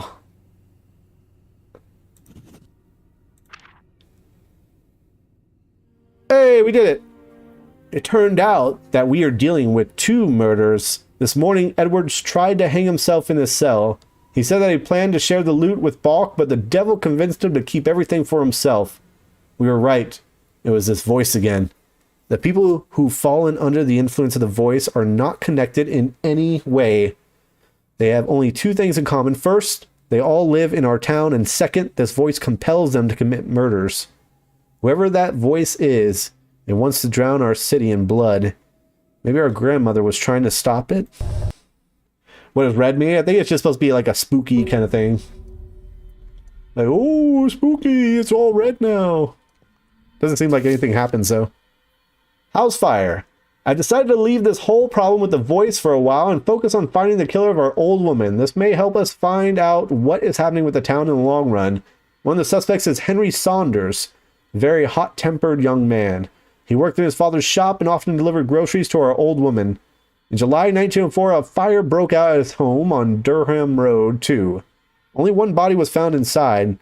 It was heavily burnt, but we recognized it as Henry's wife by the jewelry.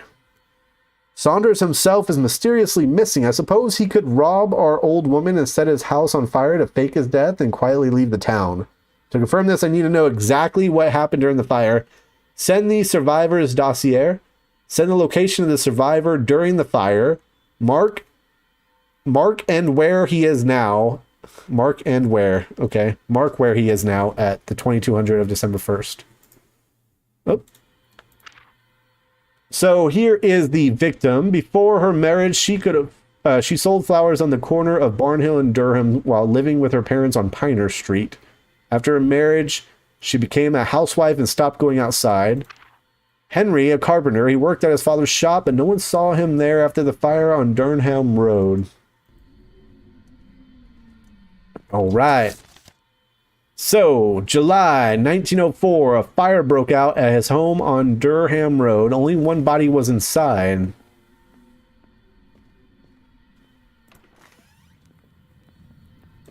So, let's put the victim in here. So, April 4th. April 4th would be on Aries. Okay? April 4th would be Aries. Aries is that symbol. Right here. We're at already there.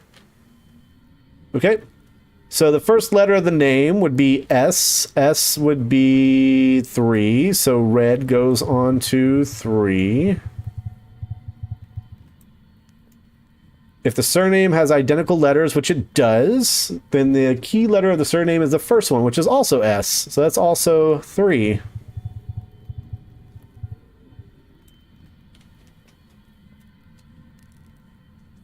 Okay. I think that's right. Has identical letters S and S.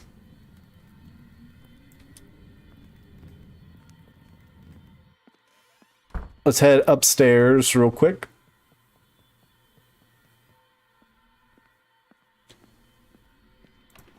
And we're going to put the victim right here.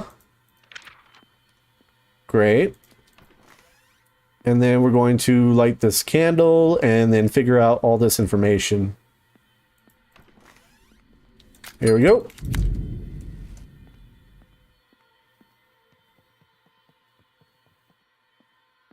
All right, what does the tarot cards tell us?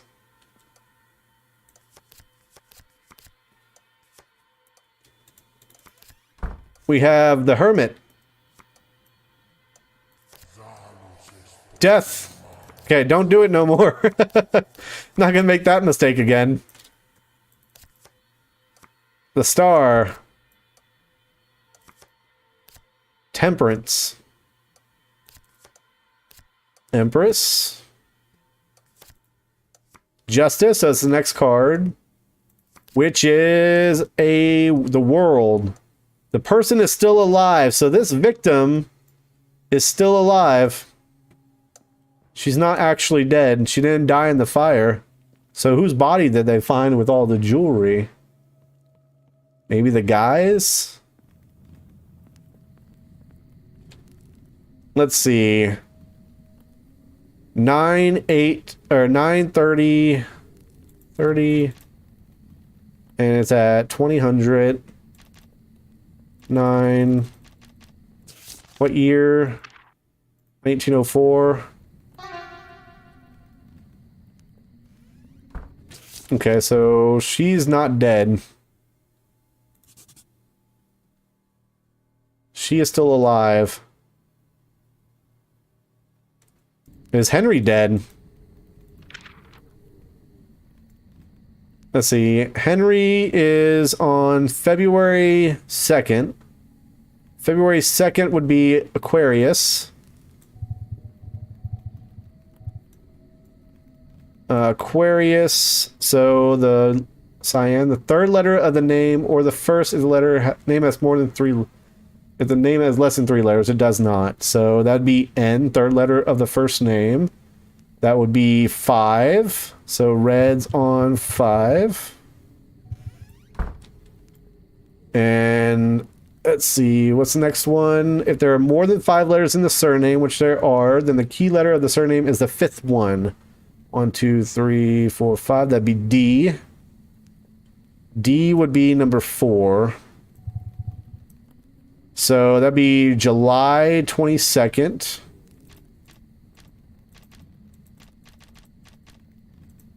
What time? At 7 a.m. Yep, he's dead. He's the man that's dead. Uh-oh. Always the bathroom. She really wants to come into the bathroom. Okay, so send the location of the survivor during the fire. That would be July 22nd, 1904.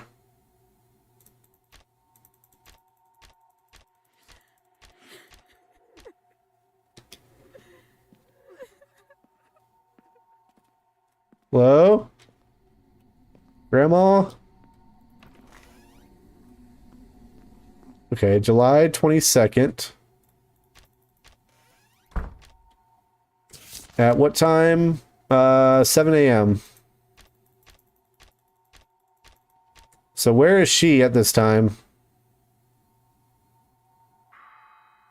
She's over here on Piner Street. So 2200 on December 1st.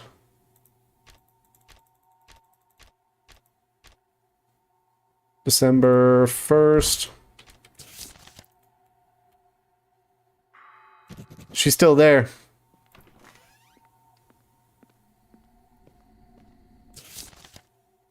Send the survivor. She's the survivor. Here she is. Send the location of survivor during fire. She was with her parents at Piner Street. And she's currently still at her parents at Piner Street.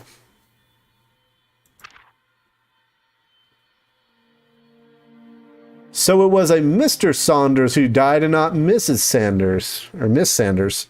Saunders. We found her at her parents' house. The poor girl burst into tears as soon as she saw the officer.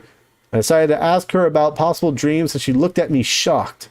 She told me that the voice of the saint had ordered her to punish her cruel husband. The amazing thing is that she is sure that this voice was a woman's.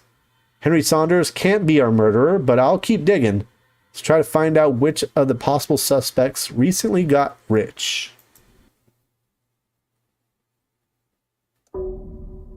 Day 9, Black Sheep. We're almost caught up to where we stopped on the early access. Our next suspect, Miss Danton, is an old lady and a longtime acquaintance of our grandmother. In October 1904, Miss Danton announced that she had won a check for $40,000, and a week later, her 4 grandchildren and sole heirs came to visit their lonely old lady for the first time in 15 years. Funny coincidence. Another surprising coincidence was that soon Miss Danton died peacefully at her home at Glower Street 16. Determine which of them could have killed her. Until then, I will check whether she really won the money or she just visited our old woman. So we have to figure out who's the killer, send the result of the victim reading of the tarot card, and send the result of the killer's reading of the runes. So now we get to use some runes in order to figure out our investigation. So here's our victim, Miss Victoria Danton. She was quite an infuriating person. Should be Anne. Quite an infuriating person. She didn't communicate with any of her relatives, at least until she won. But then 4 grandchildren came to the city at once. The last few days before her death, she met a notary to draw up a will. After that, she died quietly in her sleep. So one of the grandchildren, Mr. Arthur Walsh. He came from the West and brought with him problems. He spends most of his day in a bar on Glower Street, drinking, bothering local girls, and starting fights. He hasn't received his inheritance yet, but looks like he's already started spending money. Dorothy, a very practical and hardworking girl. She came to the city with her brother, and in the first week she got a job at a local tailor. We have Taylor Watkins. He was engaged in cattle transfer together with a group of friends. He said that he left everything behind when he found out that his grandmother needed him. He claims that he spends most of his day in the stable on the outskirts of Piner Street. We also have Andrew Danton. Who would have thought that someone from this crazy family could become a preacher? Mr. Denton. Is it Denton or Danton? Mr. Danton spends most of his day at the chapel on Rutland Road. He was even entrusted to conduct several local sermons. All right, so a few things. First, let's figure out when she died. So we know that she died peacefully at her home at this location. We don't know when. So Victoria Danton, we know she died in 1904. She was born on November 18th, so November 18th would make her a Scorpio. Okay, so let's go ahead and turn this over to Scorpio. Okay, and it says here Scorpio would be, what is it, the purple, so the last letter of the name, that would be an A, so that would be 1, so the red should be on 1. If the surname has identical letters, which it does, then the key letter of the surname is the first one, which would be a D. D would be 4, so blue on 4. Okay, that's all ready to go. Now let's head upstairs to the tarot. Put the victim photo in there, and then we'll go to the runes and do the same. Okay. And now the runes.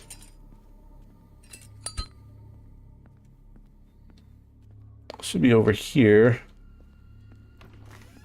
If I remember right. Right in here. Oh, look, there's the old lady.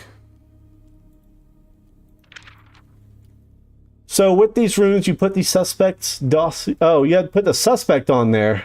Oh, we don't know the suspect. Okay. Oh, we have to do all the suspects or just the killer? Send the result of the killer's reading of the runes. Okay. We have to do all of them, I think. Start with Arthur.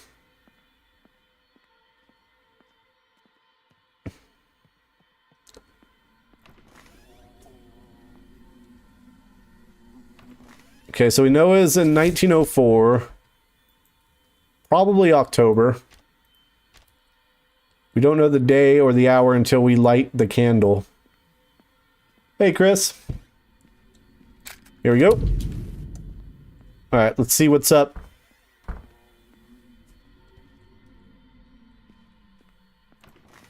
So, it was on November 30th, actually. November 30th in 1904 at, was that 2100? No. Yeah, 2100. Right? Yeah. No. What did I get wrong? November 30th. Oh, wait. Yeah, that's it. Right. Right? Let's see. November 18th. November 18th would make her a Scorpio. 2300. I thought it was, said plus 12. It said to add 12 to it. Is it 23?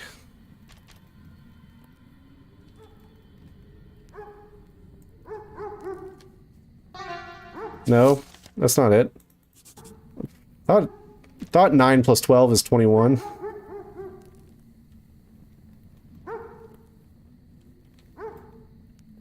Let's see. Scorpio.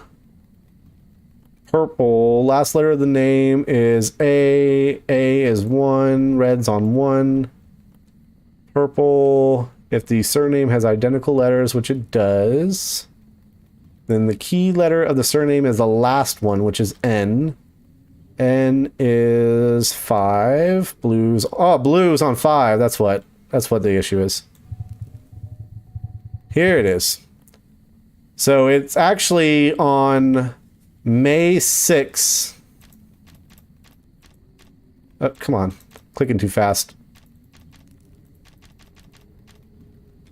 At 2200. Was it 1905? Nope. What is it? May 6th. Oh, it's 10 a.m. I thought it was a moon. Hey, Amethyst. Oh, there we go. Please stop the red glowing stuff. What's up, Electro Drew?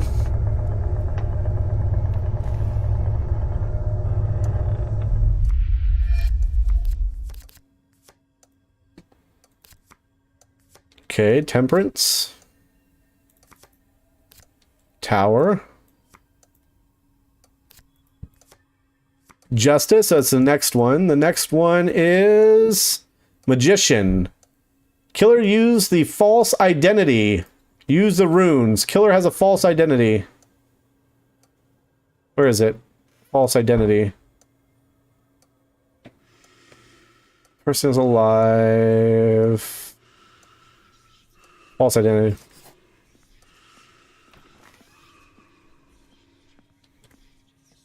I think it's the bathroom again.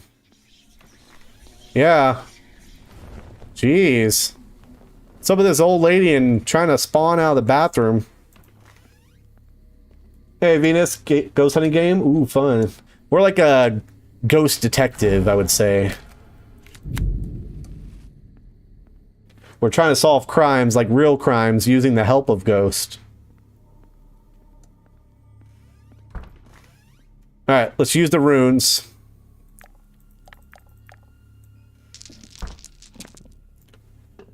Okay, throw the runes on the table. Put those of them that lie with the sign up back in the bowl. Clear the table and throw the runes from the bowl. Repeat the process until there's only one left. So those that are with the sign up back in the bowl. Back in the bowl. Back in the bowl. Okay, so it's this one right here. Which is a Ripo.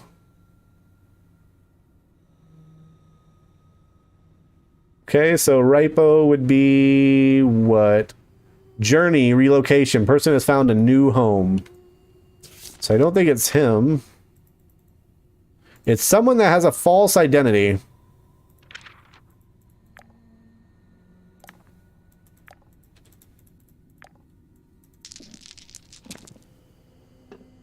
Okay, face up.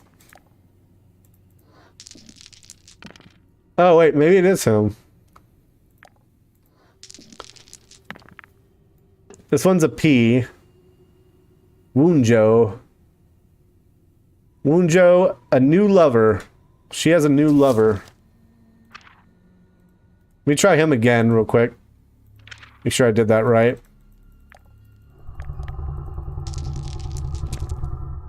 Face up. Face up. Yeah, I did that right. Okay. Let's try Taylor. Oh wait, no, I did that wrong. I gotta do the ones that are face up in the bowl.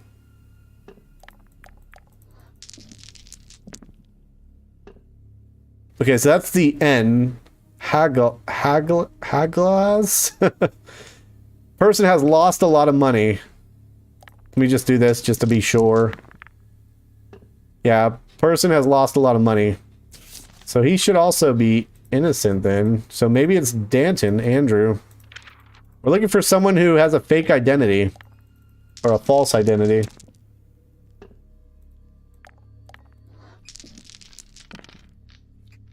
It's an arrow. Tewaz. Person hides or changes his name.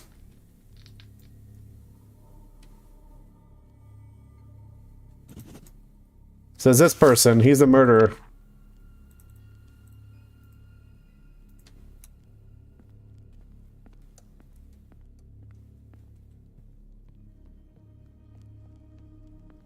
Okay, let's do it before the old lady comes. He murdered his grandmother. The tarot reading is false identity, and he changed or hides his name. Yeah!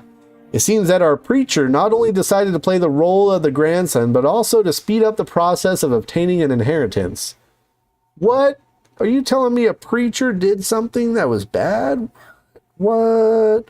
I got confirmation from the organizers of the lottery, so his grandmother was really that lucky. Well, more or less. And our grandma, as it turned out, remained poor until her death. She spent all the money she earned on books, cards, and other fortune-telling tools. They are worthless to anyone but you. I have only one remaining suspect. Judge Brooks. He released several of the criminals that were found by our old woman, and she, in return, helped to lock several of his wealthy but dubious sponsors. They hated each other. Brooks retired several years ago and was happily forgotten by everyone. I will try to find out what he is doing now.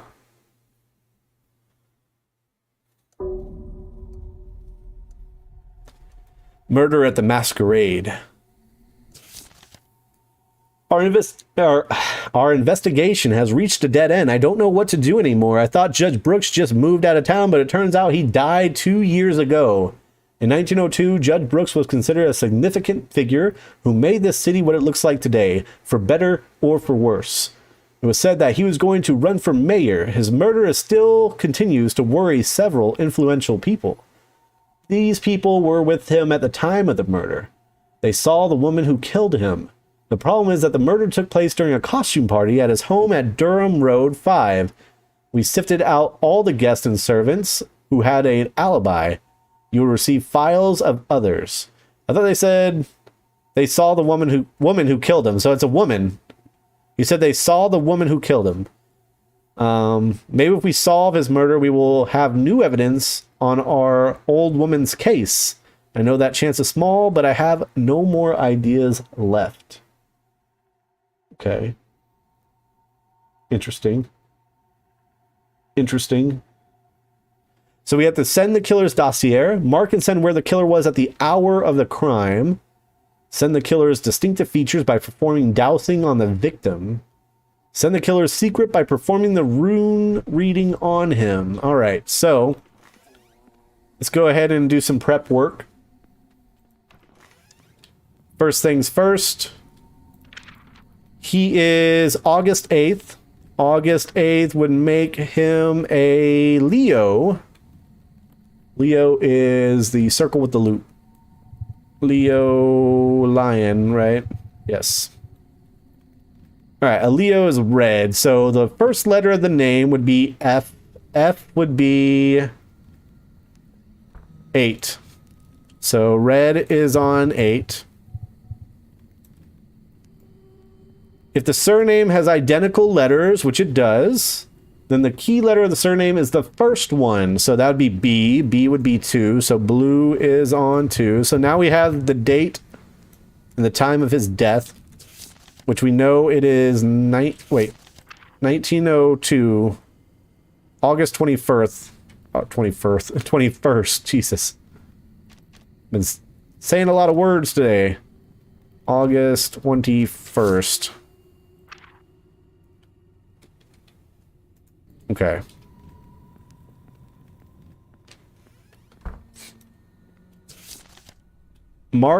Send the killer's distinctive features by performing the dowsing. Okay. And then let's go do the tarot and everything upstairs. Oh, accidentally clicked on the chat. It turned the game quiet for a second.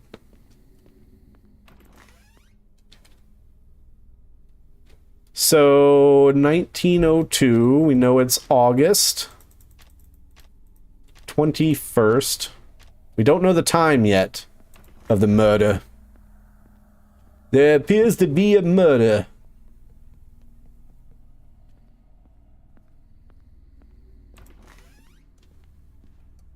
Let's put the victim right here. And then for the runes, we gotta figure out what's going on. There's our old lady again. Let's look at our peoples. We haven't read these. So, Frederick Brooks is a widower and an influential judge. He organized a costume party to celebrate his retirement. He wanted to reveal that he will be running for mayor on that party, or at that party. There were various rumors about his work with criminals, but there were no evidence to this theory. The local police did not look for evidence, so it's no wonder. One of the suspects is Joshua Howard, assistant of the judge, quite an ambitious person. During his short career, he was already managed to achieve several promotions and build a small but luxurious house on Highfield Street. I wonder, where did he get the money? We also have Edward Porter, the current mayor. Judge Brooks was supposed to be his main rival during the election. I know several of Mayor Porter's former colleagues, and they speak very well about him. Christopher Riley, a young journalist, a representative of the newspaper Formal Informer. He was always happy to talk about his political views. Christopher returned to our town to cover the upcoming elections. He left the town a year after the murder. Now he lives in New York.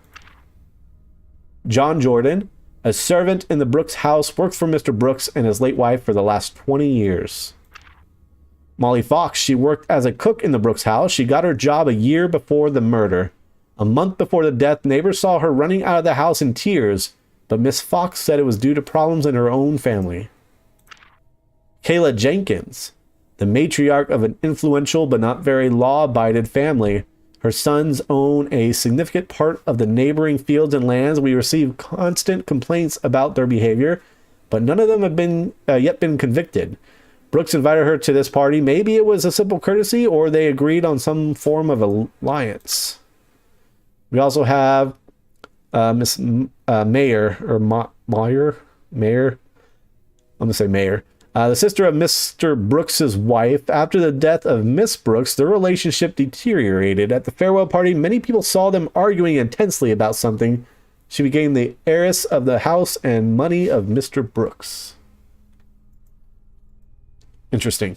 Okay. Let's get this party started. This murder investigation party. Oh, a soccer ball. All right, let's light that candle. Now, let's see what time he died.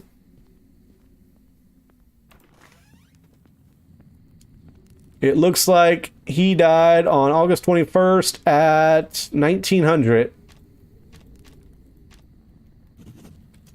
Okay. Let's go ahead and see about distinctive features. Oh, we already had the victim up. Something that's coming from over here.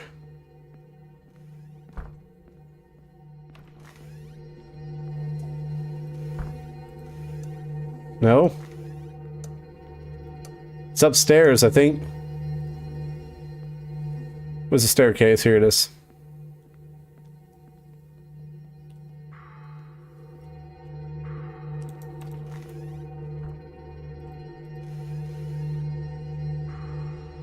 So it's a blue toy. Blue toy. What does that mean?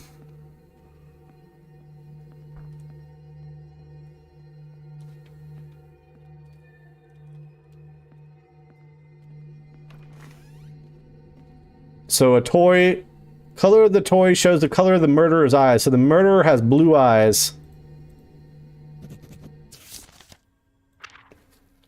He has gray eyes, so he's innocent. Gray eye, no, blue eyes. Suspect. Gray hair, brown eyes, innocent. Eyes, blue, suspect. Black eyes, innocent. Green eyes, innocent. Blue eyes, brown eyes. Okay. Let's try the tarot card.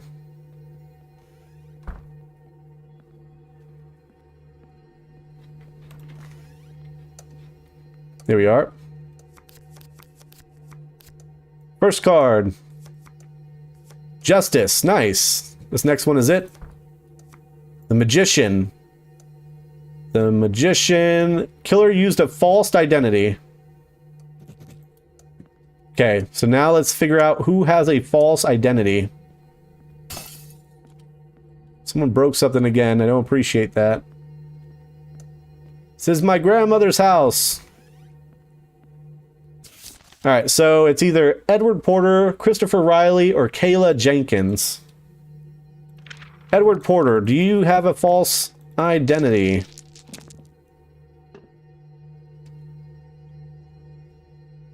Face up.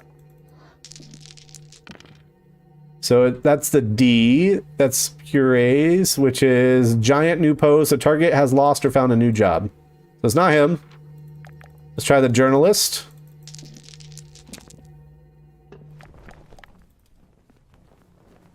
Uh-oh.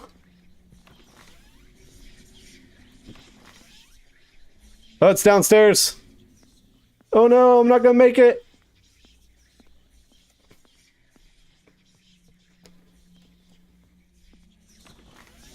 Always the bathroom. I swear. Okay, I don't know how I made that in time, but I did, so that's nice. Alright, where were we?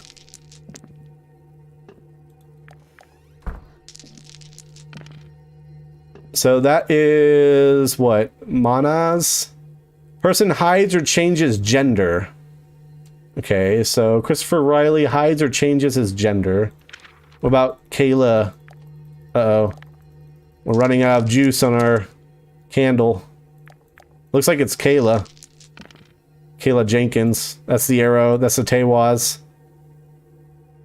Tewaz. Person hides or changes his name. Okay. So it looks like it's her. Murderer. So we need to figure out, mark and send where the killer was at the hour of the crime, send the killer's distinctive features, send the secret of the performing the rune. Okay, we did that. So all we had to do is figure out where she was at the time.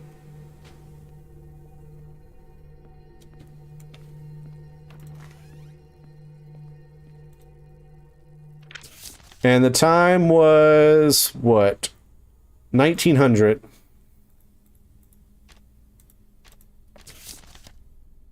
August 21st. She was at 10 Highfield. Alright, I think that's everything we need. So, she's the killer. Mark and send where the killer was at the hour of the crime. She was at 10 Highfield Street.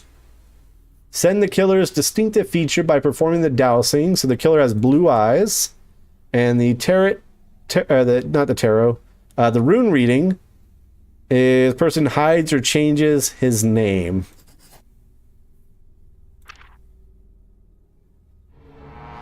Wait, what? She's not the killer. Was it the person that changed their gender? It might have been the one that changed their gender.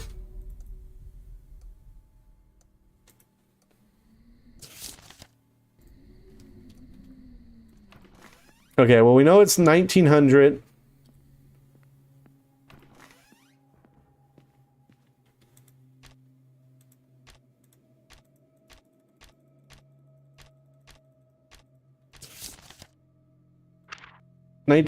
August 21st.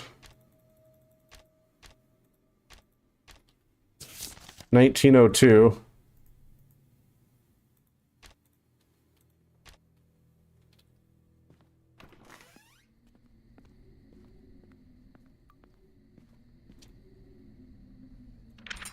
Can I just do blue? Okay, that works. And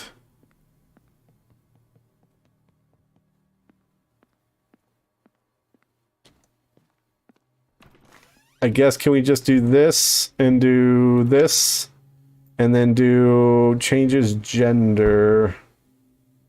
What was that one? Hides or changes gender. Would that be it?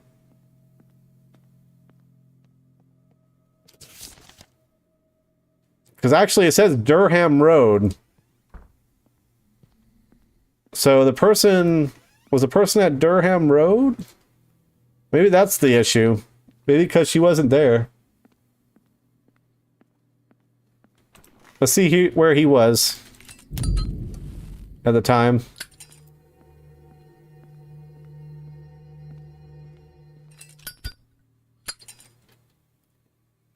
Yep. Durham Road. So Riley, where he was, Durham, distinctive feature, blue eyes, hides or changing gender. How's that? Yep, that was it. This young reporter sacrificed his morality and went for murder to help the town. He pretended to be someone else to commit murder, and this gave me an idea. There was something missing in the death of our old woman. She had no debts. She had no enemies left who wanted her death. The only people she spoke to before the murder have alibis. I checked everyone, even you, except one. I used to think she was killed in her sleep. Perpendicular wounds, strength that decreased with every blow were suggesting that. But there is another option. Suicide. She staged the robbery, then put a knife to her chest and began stabbing herself as long as she could.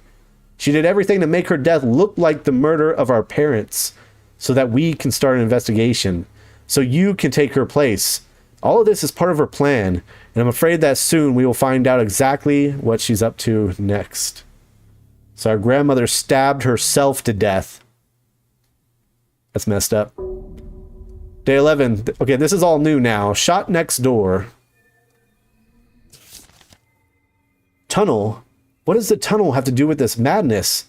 I'm sorry, but right now I can't discuss your nightmares. I can't get enough sleep myself.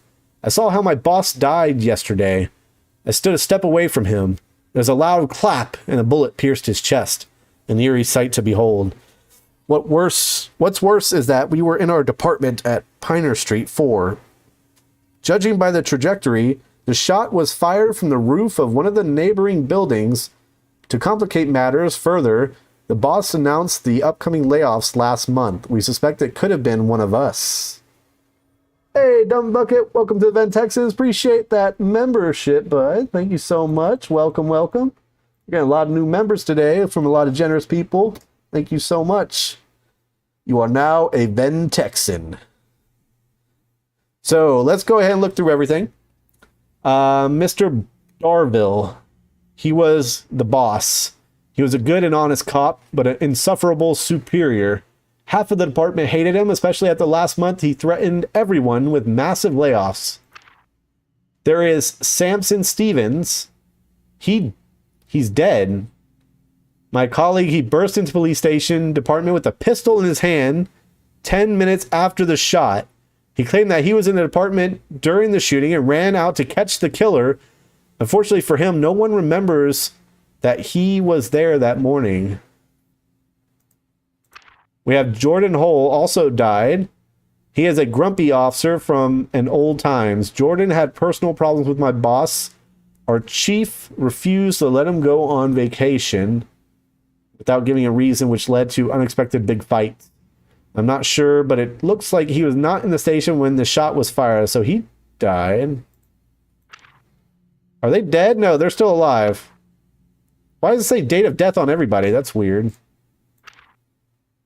Wait, date of death, January 1st, November 20th. I don't understand. I thought he got fired a month ago. Today he came to work claiming that he was only sent on vacation. It looks like he is taking advantage of the commotion in order to return to his job. We didn't have any time to raise the chief's documents to check whether he is hiding his firing or not. Can you check with the runes? George Cook. Cook is a recent hire, a strange fellow. A few days ago he asked me about you, although I didn't remember that I mentioned you in our talks. That's strange. Okay, so we have to send the killer dossier, mark and send where the killer was at the hour of the crime. He couldn't be near the target. Send the killer's distinctive feature by performing dowsing on the victim. Send their relation to the killer by performing the tarot reading. So pretty much a little bit of everything. So we know that the killer shot him from the rooftop of a nearby building, so they can't be in the same building. Let's see, his birthday was on June 1st. So June 1st would make this person a Gemini. So let's go ahead and switch that over to Gemini. So as a Gemini, that'd be the cyan. So the letter of the name, the third letter of the name, or the first of the name has less than 3 letters. The name has more than 3 letters.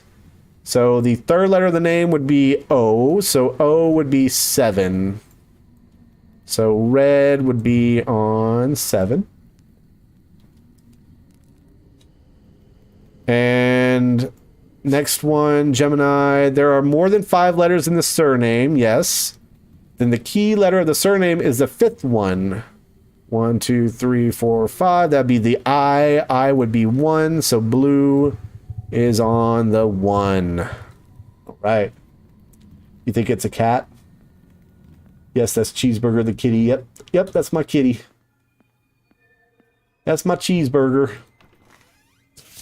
All right, he died on November 20th, 1904. I don't know what time.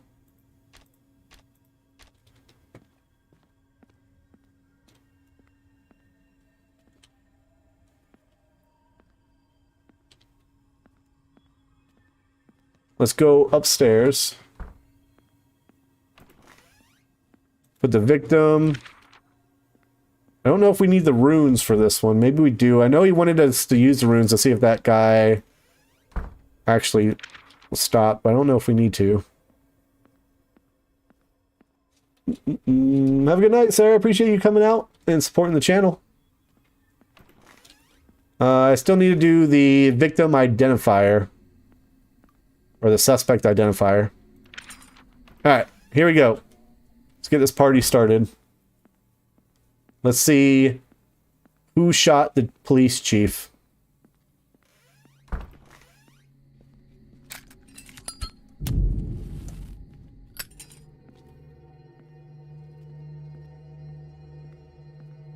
Could be upstairs. Yeah, sounds like it's right above me. Let's go up there.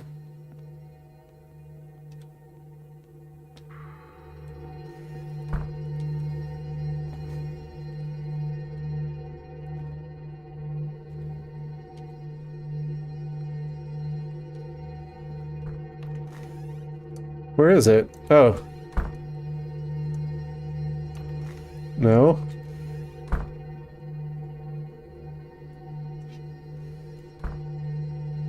Maybe it is downstairs.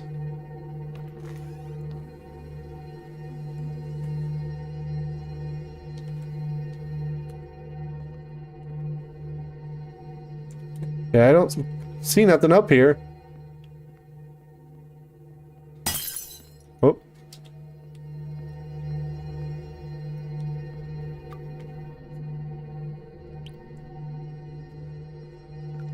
What could it be?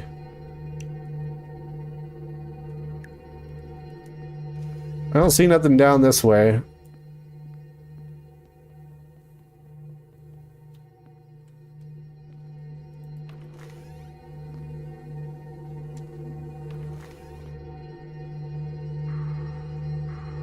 It's like a bed. A pillow. It's like a pillow. What is a pillow? What does that mean?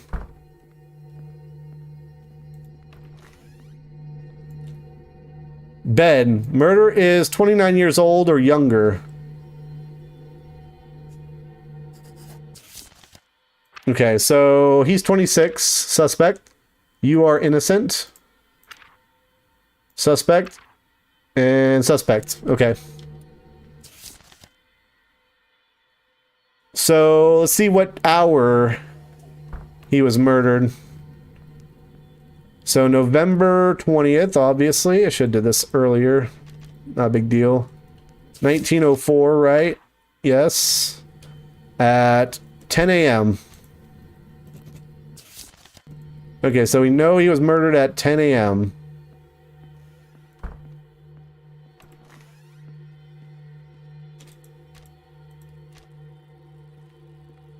Now, we need to figure out the tarot card. What is the suspect? What is their connection?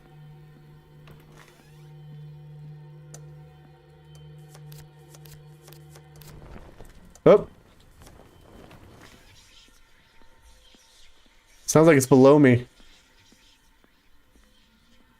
Go! Okay, got it.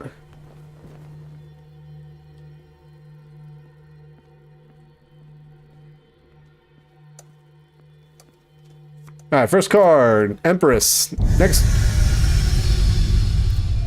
Hermit. Judgment. Sun. Devil. Jeez, come on. Hierophant. Justice. Next one. Chariot. The Chariot, the killer is a colleague, obviously.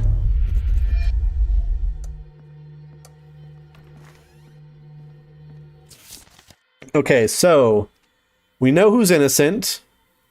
We know the hour. We know the distinctive feature. We know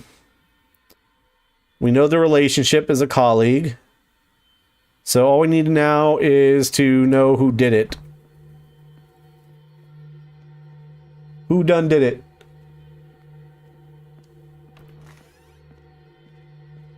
So let's try him. Where were you at? So the building was 4 Piner.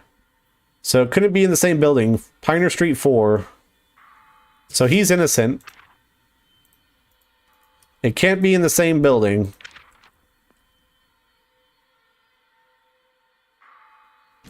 So it could be him.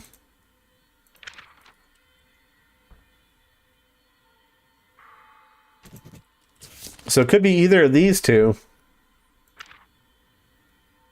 Is a recent hire, a strange fellow.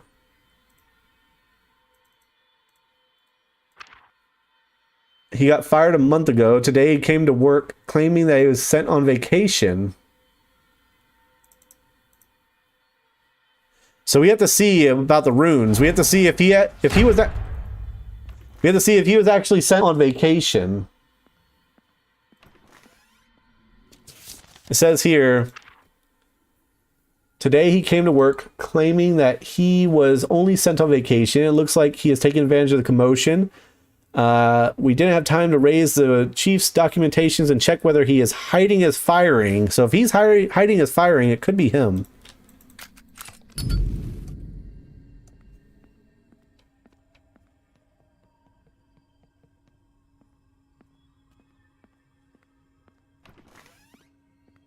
Okay, here we go.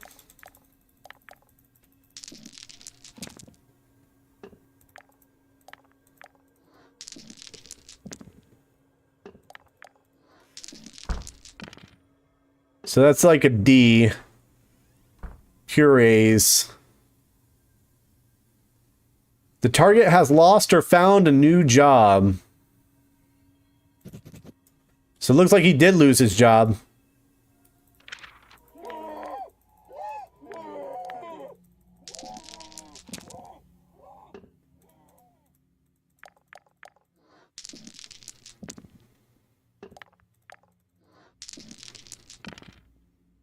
This guy is a flag.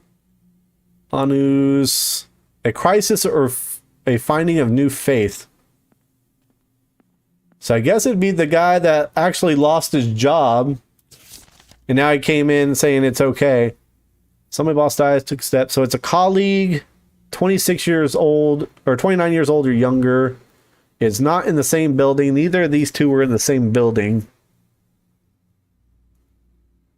Fired on the roof of one of the neighbor buildings. Both of these were in neighbor buildings. He was at 9 and he was at 7. So I think it's going to be this guy who lied about being fired. Mark and send where the killer was at the hour of the crime. He couldn't be near the target. Send the killer's distinctive feature by performing the dowsing. Send the relation to the killer by performing the reading. Killer is a colleague. That should be it. Let's give it a go. It's either him or George. Let's see, what was the time? 10 a.m. Just in case we get it wrong. It wasn't him, it was the other guy. Okay. Interesting. I don't know how I was supposed to know that. It was the other guy. It was Cook. Alright. Let's do the quick stuff. So we were at what? Was it 2000? November 20th? No. November 20th. Was it 1800 or? I think it was 1800. No, it's 10 a.m. It's 10 a.m. I remember. 10 a.m. George Cook.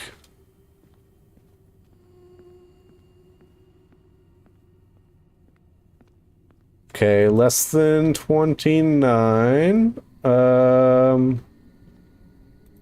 gotta put a victim on here.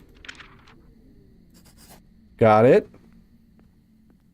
And then we can go do this real quick.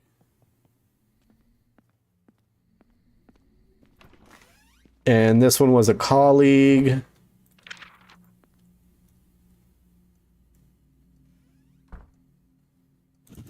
Got it. So we got that. We got the killer. We know the distinctive feature in the tarot. So all we have to do is find out George's location, which I know where it is. And then we're good to go. So this should take 3 seconds. Here we go.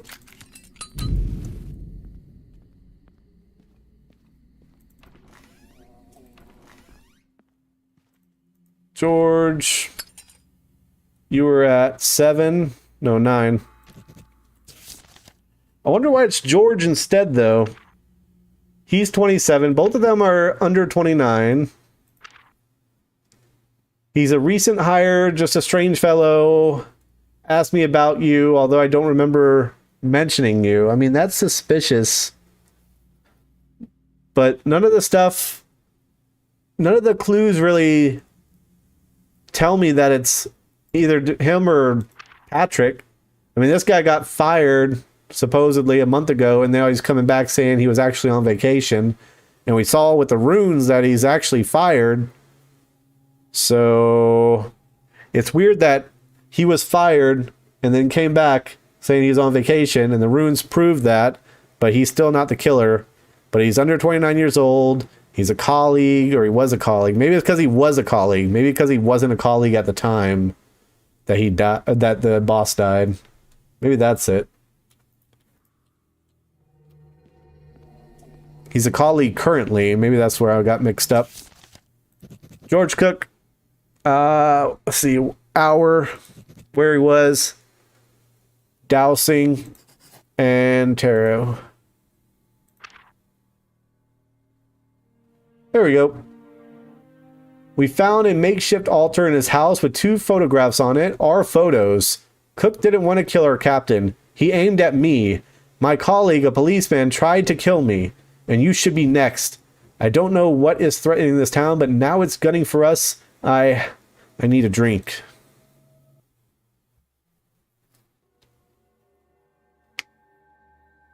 Uh-oh.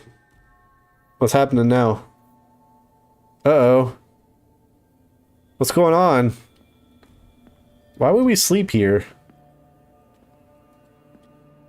Grandmother?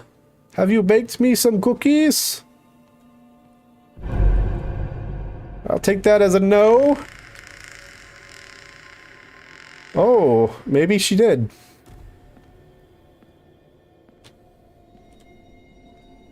Cookies, please. Grandma.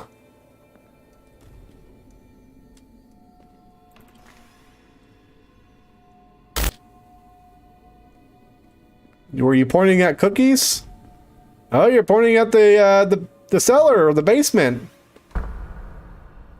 Are the cookies down there? Are you telling me that the cookies are in the basement? Bathroom's locked. Grandma must be using it. Okay. Alright. I guess the cookies are down here. Cookies, come here. Chocolate chip, please.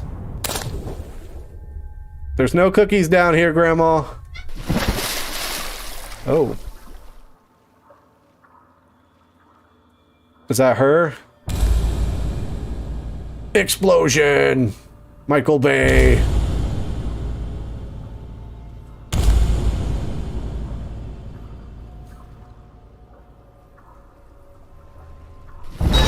Whoa!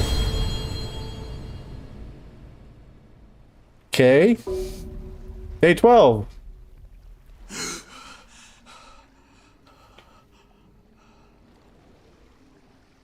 Hey, Dylan. How's the game? Pretty good.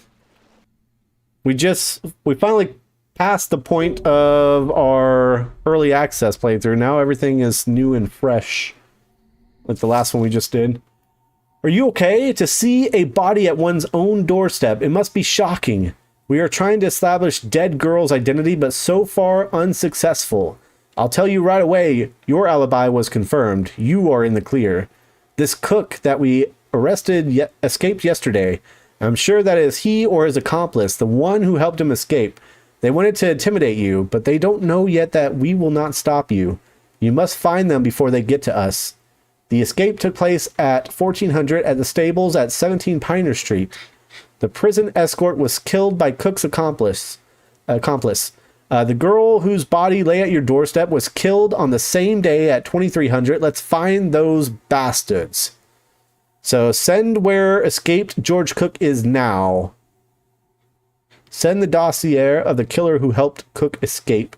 Send the dowsing trait. Send the second dowsing trait. Send Elliot's tarot reading result.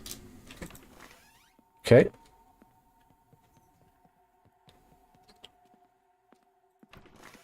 So Elliot's. So we have Sam Elliott.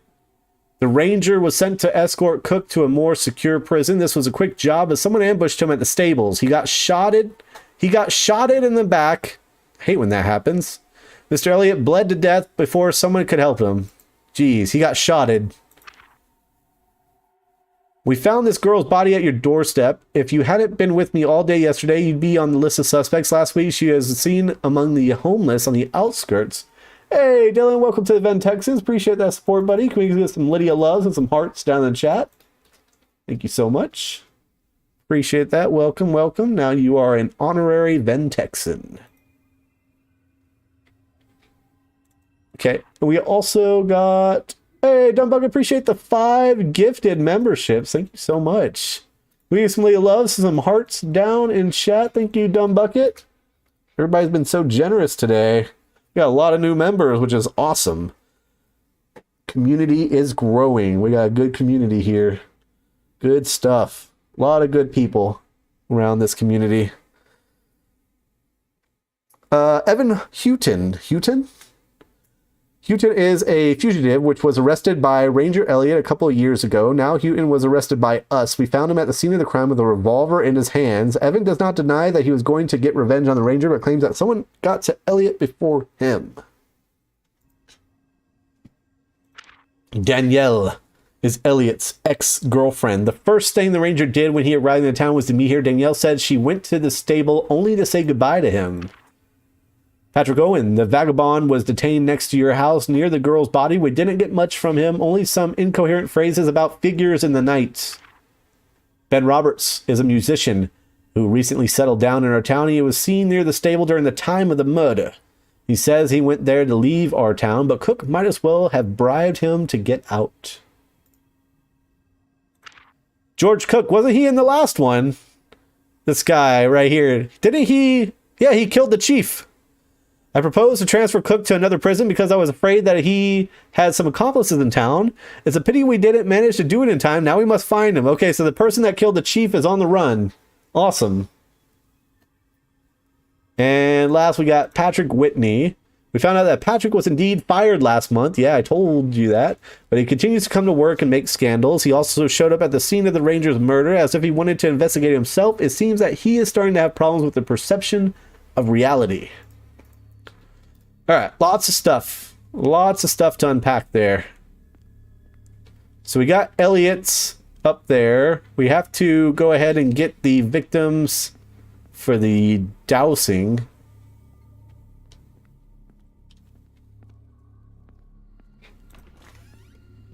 Right here. What else do we need? We need to send where escaped George Cook is now. Send where escaped. Oh, that was creepy looking. Wait, what is that? Oh, it's a bunny. Why is its eyes glowing red?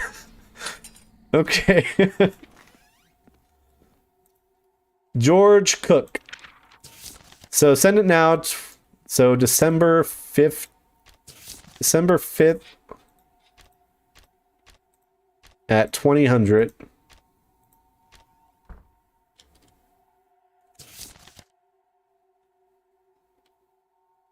Send the dossier of the killer who helped Cook escape. Where did he escape from? The escape took place at 1400 at the stables at 17 Piner. Okay. The girl whose body lay at your doorstep was killed the same day at 2300. So whenever the escape took place, it says the escape took place at 1400 at the stables at 17 Piner. So that's today. 1400 today, I imagine. Okay, lots of stuff. Do you actually have a cat named Cheeseburger? Yes. Yes, I do. He's a big, fat, orange tabby. Alright, let's go.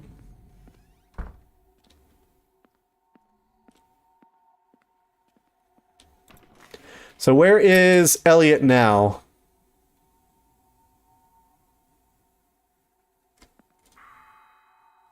He's there.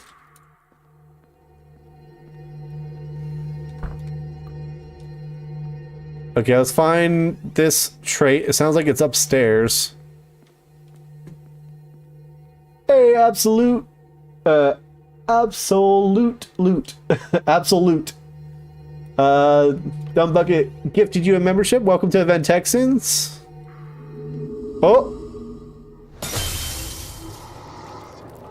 Wait, what?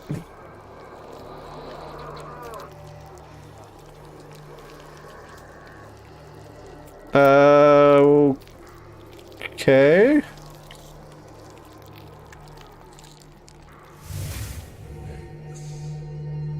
Weird.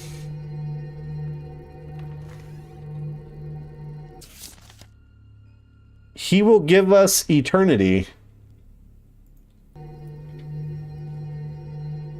Is it the bed?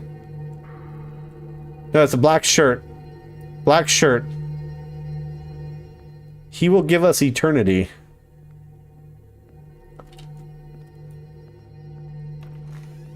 Okay, clothing. The color of the clothes will tell you the hair color. So he has black hair.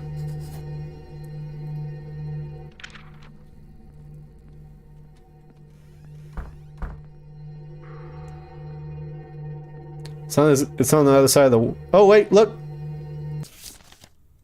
This is my welcoming gift.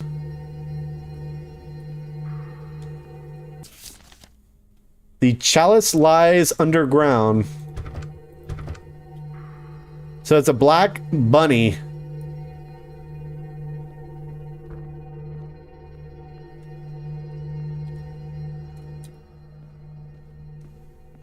Okay. Toy. The color of the toy shows the color of the murderer's eyes, so black eyes. So black hair, black eyes. Blonde hair, he's innocent.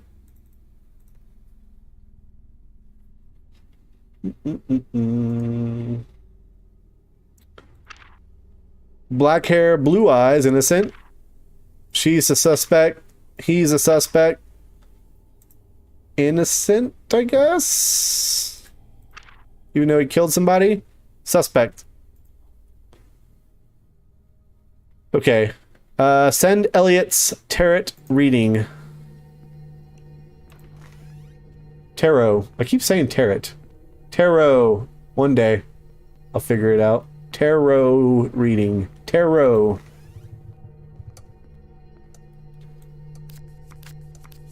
Oh, look, here we go. He is locked away beyond the edge of nothingness. Our savior is waiting. Oh, why didn't you say that? If I knew our... Hello? Jesus. It shook me. I keep getting the devil card. What is this tarot card?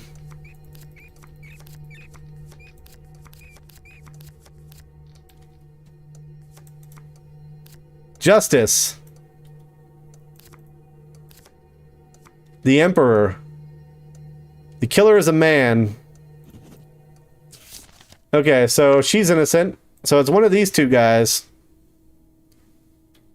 Send the dossier of the killer who helped Cook escape. So we know the location, right? It's 17 Piner Street at 1400. The girls who body lay at your doorstep was killed on the same day at 2300.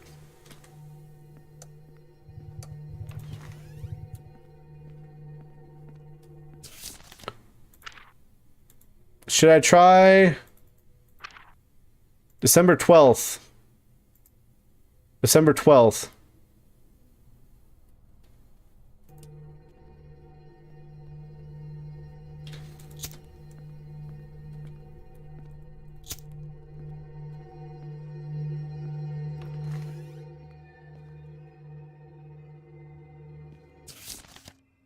He sheltered the lost, let him in, bring him back.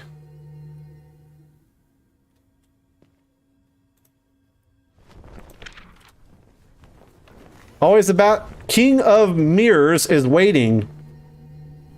Oh, I didn't know he was a king. So at 1400, the escape took place at 1400 at the stables at 17 Piner Street.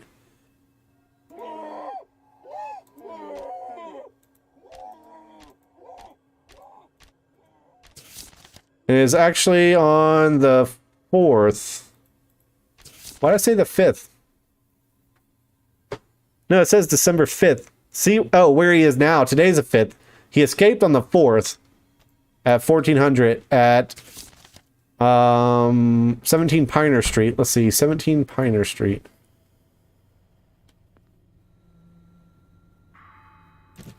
He was at 14. He was at 17, so it's him. Hey, Haas, appreciate the $20. Next round of tacos is on me. You know, they, Taco Bell recently brought back the Mexican pizza. Thank you so much, Haas. Can we get some Lydia Loves and some hearts down in the chat? Appreciate that, buddy. Wow, thank you. Yeah, they Taco Bell just brought back Mexican pizza like 2 days ago. It's actually not that bad. Okay, so I think the person that helped him was Patrick. The girl who's by 2300. Let's try that.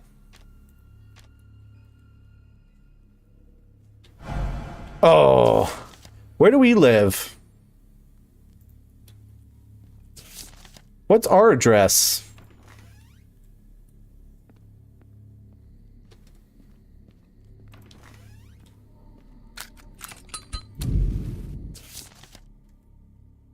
The bullet flew right next to me. 2 feet closer, I would have been dead. I still can't believe it. Will I be lucky next time? I'm not sure. I thought about it for a long time and decided to write you a letter just in case. I can see how this house is pulling the soul out of you. Every day you're digging through dirt, death, and madness. This leads to gloomy thoughts, deprives you of hope. But I met people who survived only thanks to you. You are not suffering in vain. Remember, you are my best friend. You're all I've got left. I'm proud of you. Sincerely, your brother. That's nice. Have you already guessed who helped me escape? Yes.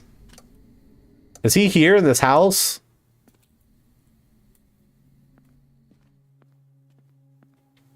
Are they in the house?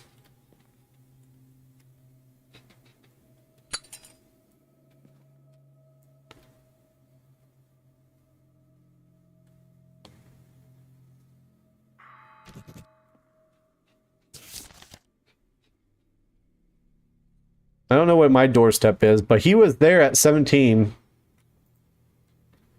At 1400, he was there.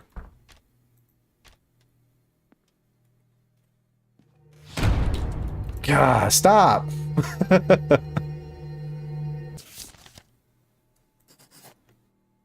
Send where the escaped George Cook is now. He's now at Barnhill Street. Send the dowsing trait. The dowsing trait is the killer has black hair. See, look, this is the issue right here. Send the dowsing trait, send the second dowsing trait. What if this one right here is the second one and I send it first, and then I send this one right here, and this is actually the first one and I send it second. Send the Elliot's tarot reading result.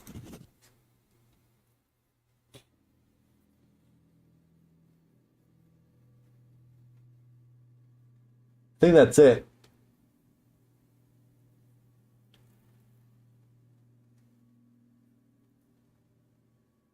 I think that is it.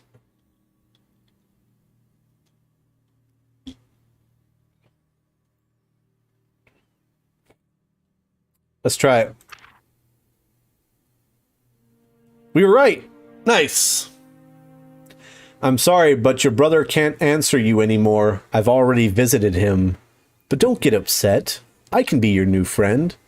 You found us both. I'm impressed. You are truly the one who can hear the departed. You have a lot to learn and to do. But first, I prepared a gift for you. New case. Now, please, close your eyes.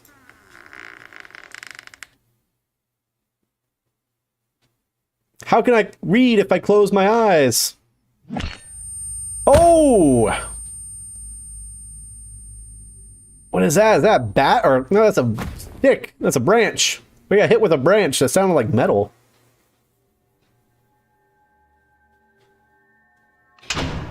Oh. Here's a mirror. Forgive me my sin.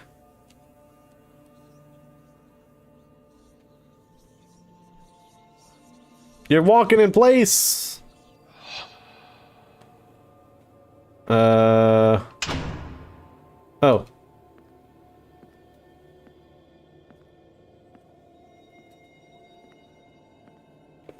He forced me. Oh.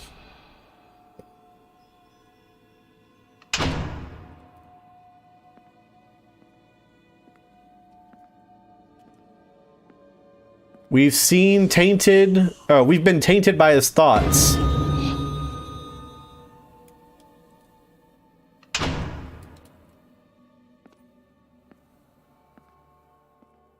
Please.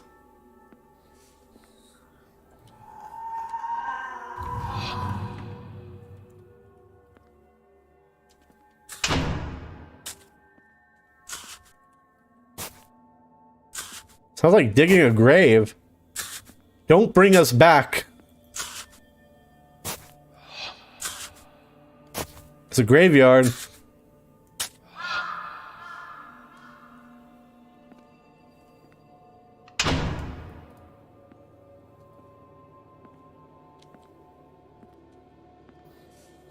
Don't let him in.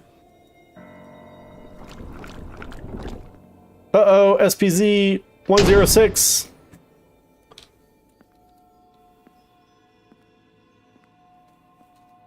It's the old man. He is coming. He's inside of you, Grandma. You let that man inside of you.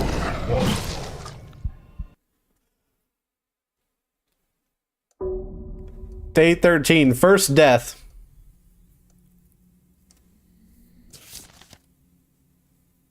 First death, and here is my gift. I prepared a new case for you. A young family, an immigrant, his wife, and 2 sons. One night, a murderer sneaks into their house and leaves their sons without parents. Familiar? The moment that changed your life. So, who is to blame? So there's my mom. Why didn't she talk to her mother? Why didn't she tell you about your grandma? I don't know, but our king allowed me to speak with her. She told me how she asked you not to tell anyone about the voices. Do you want to talk to her once more? Here's our dad. He worked all his life to provide for his family's future. Like many people, he did not notice the threads of the higher purpose behind the routine. I spoke to him thanks to the king. And you know what? Even he heard our whispers at night. Makes me wonder if he ever regretted marrying your mother. Unknown Anderson. I couldn't find your portrait. Couldn't even get your name out of your brother. Until recently, I doubted that you even existed. It's nice to see you in person. Your older brother. What was he like a child? The same arrogant, sarcastic butthole? Joan Randolph. Your grandmother. What a kind, selfless person. She sheltered you, raised you, gave you a purpose. She always had big plans for you. But how early did she start bringing them to life? Annabelle, she was a religious person, right? That killed her... No, she was somebody else. Miss Fulton was your neighbor and even looked after you from time to time. She listened to your stories about weird dreams and imaginary friends. It was you who introduced her to the voice of God. 13 years later, Annabelle Fulton she sacrificed her own grandson as a gift to the voice. So I introduced her to the voice of God, and then she killed her grandson. The King of Mirrors asked, and she answered, voluntarily. But was her grandson the first victim? Bruno Richards. He dabbled in petty theft in the neighboring streets. He was detained by a young policeman named Davin, the future chief of police, whom you helped out so much. Richards was arrested based on suspicion of killing your parents. The next year, he was executed. And then there's a police chief. Back then, Brooks was just a simple officer. He found 2 boys locked in an apartment with their dead parents. When your brother decided to join the police, Brooks took him under his wing. He worked with your grandmother in the past, and he knew what you would be capable of. He used you just like everyone else. Find out who killed your parents. Find the clue by using the tarot cards. I got it right that time. Find a clue by contacting your mother with the dowsing rods. Find a clue by contacting your father with the dowsing rods. Mark and send where the killer was at the hour of the crime. Okay. So we need to figure out the hour of the crime. So mom was born on June 6th. That was on... that makes her a Gemini. Gemini... Is that Gemini? Yeah. June 6th. Okay, so that means that the third letter of the name or the first if there is less than 3 letters. There's 4 letters, so the third letter of the name is B. B is 2, so red on 2. And then if there are more than 5 letters in the surname, which there are, then the key letter is the 5th one. 1, 2, 3, 4, 5, R. R would be 2, so blue is on 2 as well.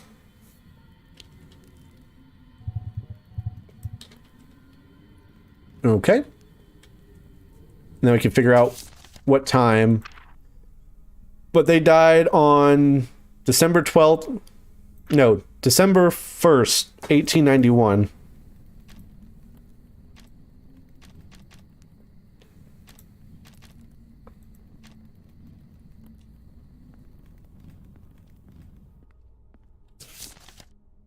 Find out who killed your parents. Find the clue by using the tarot cards. So we need to figure out the clues with the tarot card. Was it me? Did I kill my parents?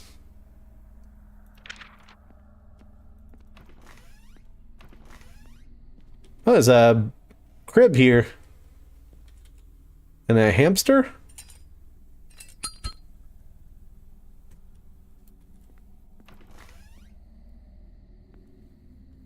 Okay.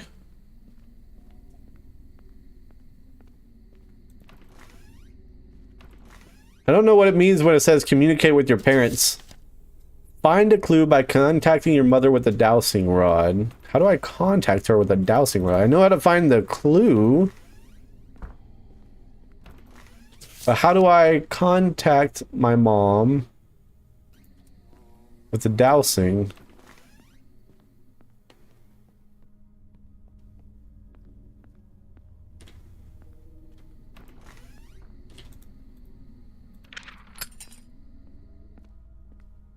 Don't know that part.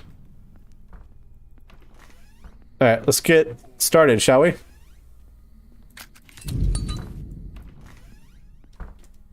Alright, let's see what time the death was.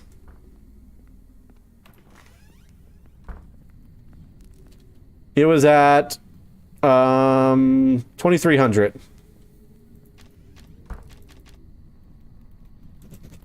Okay.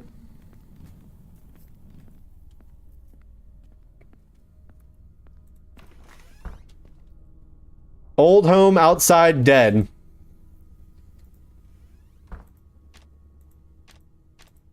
Let's go use the tarot.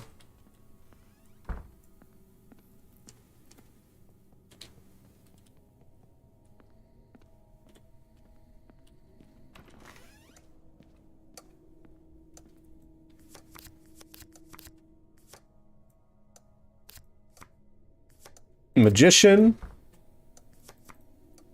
Justice. The Fool. The Fool would be what? The cards are silent. The bond is unknown. Let's see. Well, that... Is that not here? No. Okay. Let's try the other victim.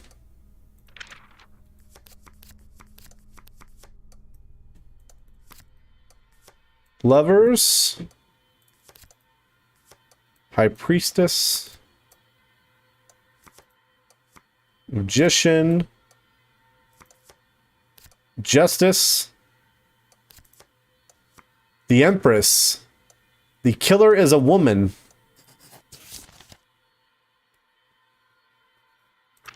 So I don't know. I'm a male, so I'm innocent. James is innocent. Bruno's innocent. And so is Brooke. So it's either Grandma or this crazy lady that we first talked to that killed our parents.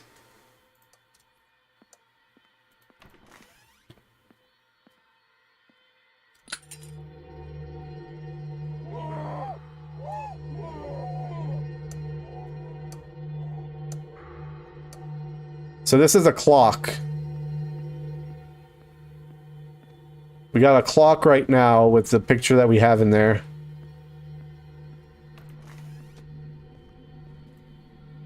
Clocks. Murderer is 30 years old or older. Well, they're both 30 years old or older. That doesn't really help us at all.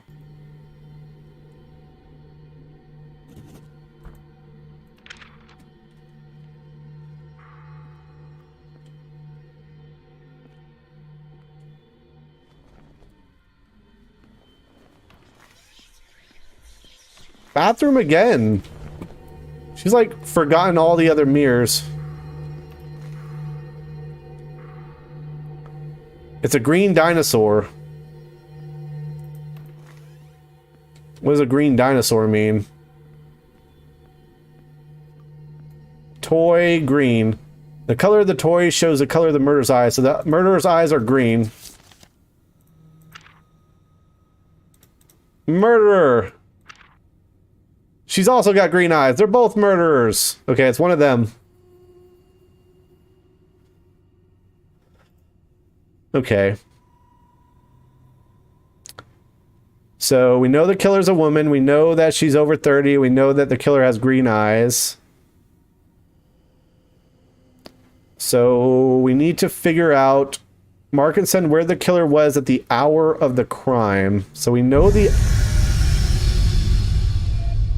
hour of the crime.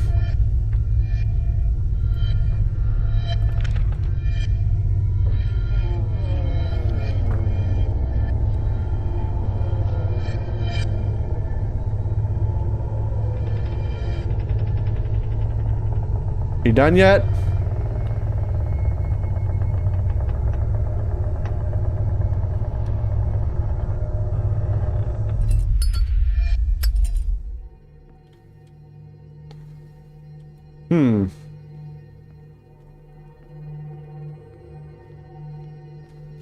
We're missing something.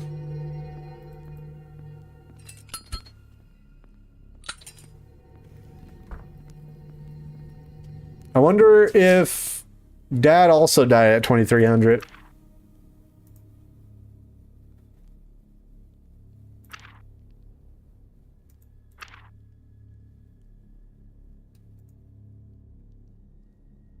Give me 1 second.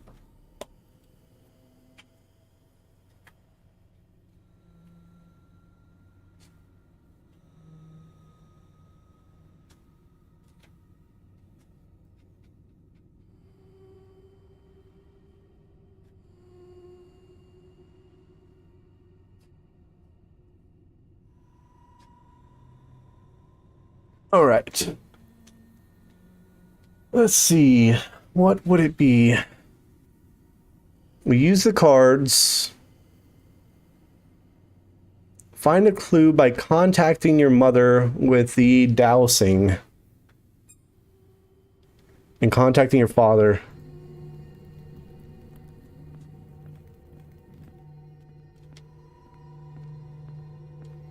All we got was green eyes when we used the dowsing rods.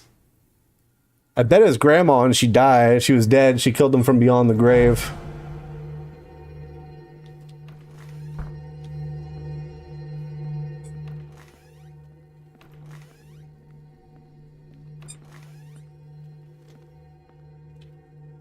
Walk in the mom's room with the dowsing rods. I don't know where her room is. Let me try, let me put Dad's photo in here and see if that makes any difference. So... oh, I don't know his date of birth, so I guess it doesn't make a difference. Okay, let's try to find the rooms, I guess.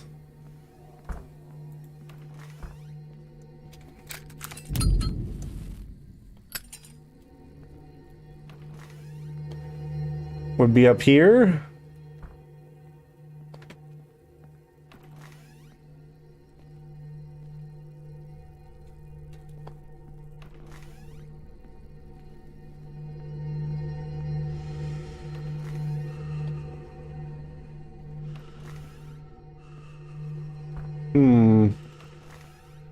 Here's the runes.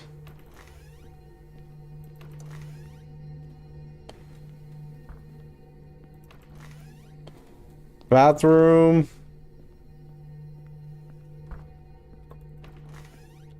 Tarot. Where was that at?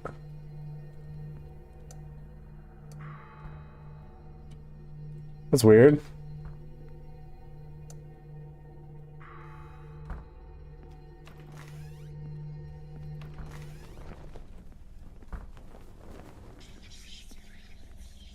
Well, it sounds like it's right here.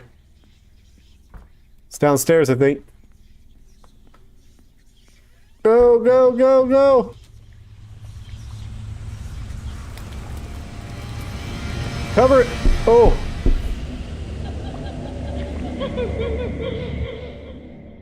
Okay.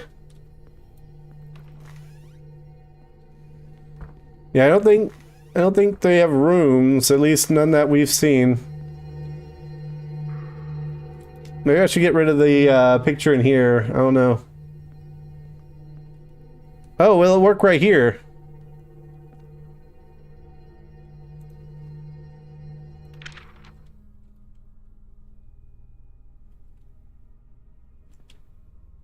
So Grandma was outside.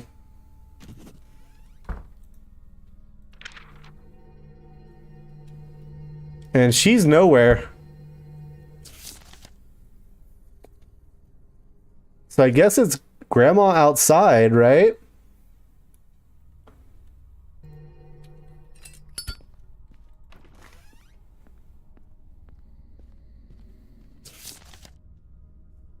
I'm guessing it's Grandma.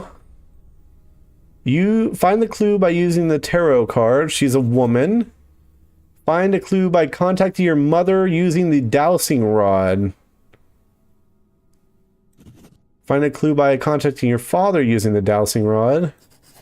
Mark and send where the killer was at the hour of the crime. I believe that's it. No, she wasn't outside. Wait, what? We were right on everything, but it pointed to outside, didn't it? I thought it pointed to outside.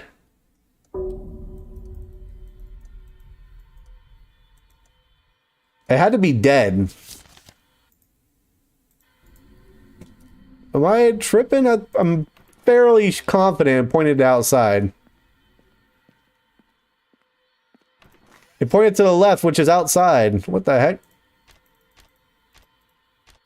I bet they wanted to say dead. She was dead. December 12th. Oh, I got the year wrong. I got the year wrong, I think. 1891. I didn't change the year. Oh my gosh. Okay, let's do this quickly. I know everything else. So, Mom was nothing. Dad was the green dinosaur, right? I think I didn't change the year, actually. So, she was outside now? Now she's outside, I guess. So, she was nothing. I think he was a woman. Killer's a woman. Oh, and then she was black. No, not black. Black hair. What was she? She was a clock, right? Was a clock. 30 years old or... There we go.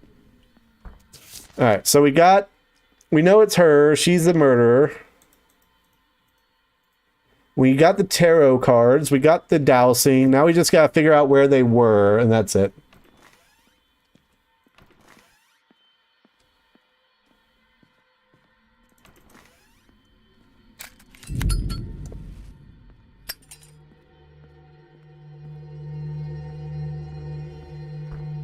Okay. It was December 12th. No, December 1st. Oh my gosh, I almost screwed it up again. December 1st, 1891 at 2300. She was at the old home. Let's try that. Grandma. Woman. 30 years old. Green eyes. Old home. Yeah. Now you know all of it. We didn't destroy your family. She did it. Your grandmother couldn't find the strength to go against him. She needed a successor. One who is connected with death since childhood, but is able to act on his own. She has been manipulating you since you were a kid, but we are not like that. The king gives a choice. It's not an order, but an opportunity to bring your family back. Do you want that? Then go downstairs. Let's do it. Let's go downstairs.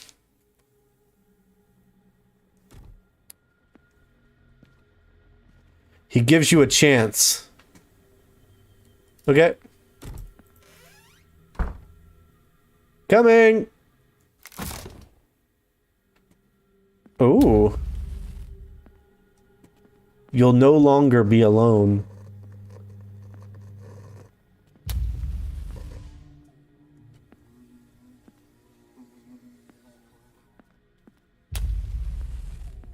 Let your family in.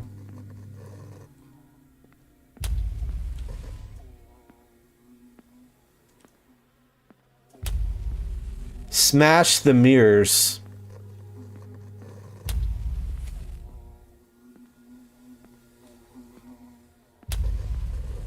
That's a little bit bloody. Whoa!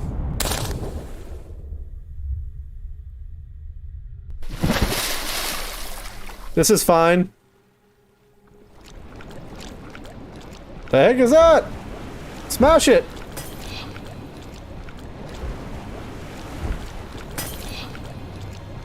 Smash the mirrors!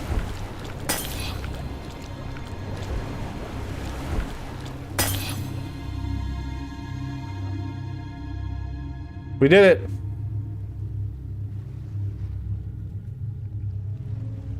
Uh-oh, what's happening now? Oh, that's a big mirror.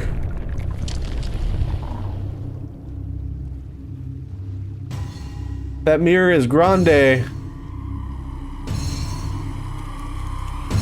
There he is!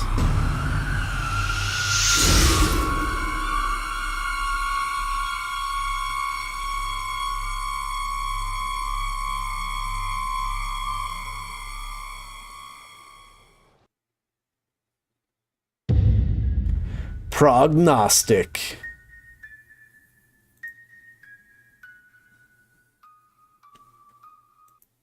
Well, there it is, Prognostic. That was the full game. So there's a few more chapters after we played in the early access. Pretty good game. I like the detective stuff. It'd be cool to see what else the developer does in the future, for sure. Yeah, that was a lot of fun. But I got to take my dog Toby outside now. He's been holding it for a little while.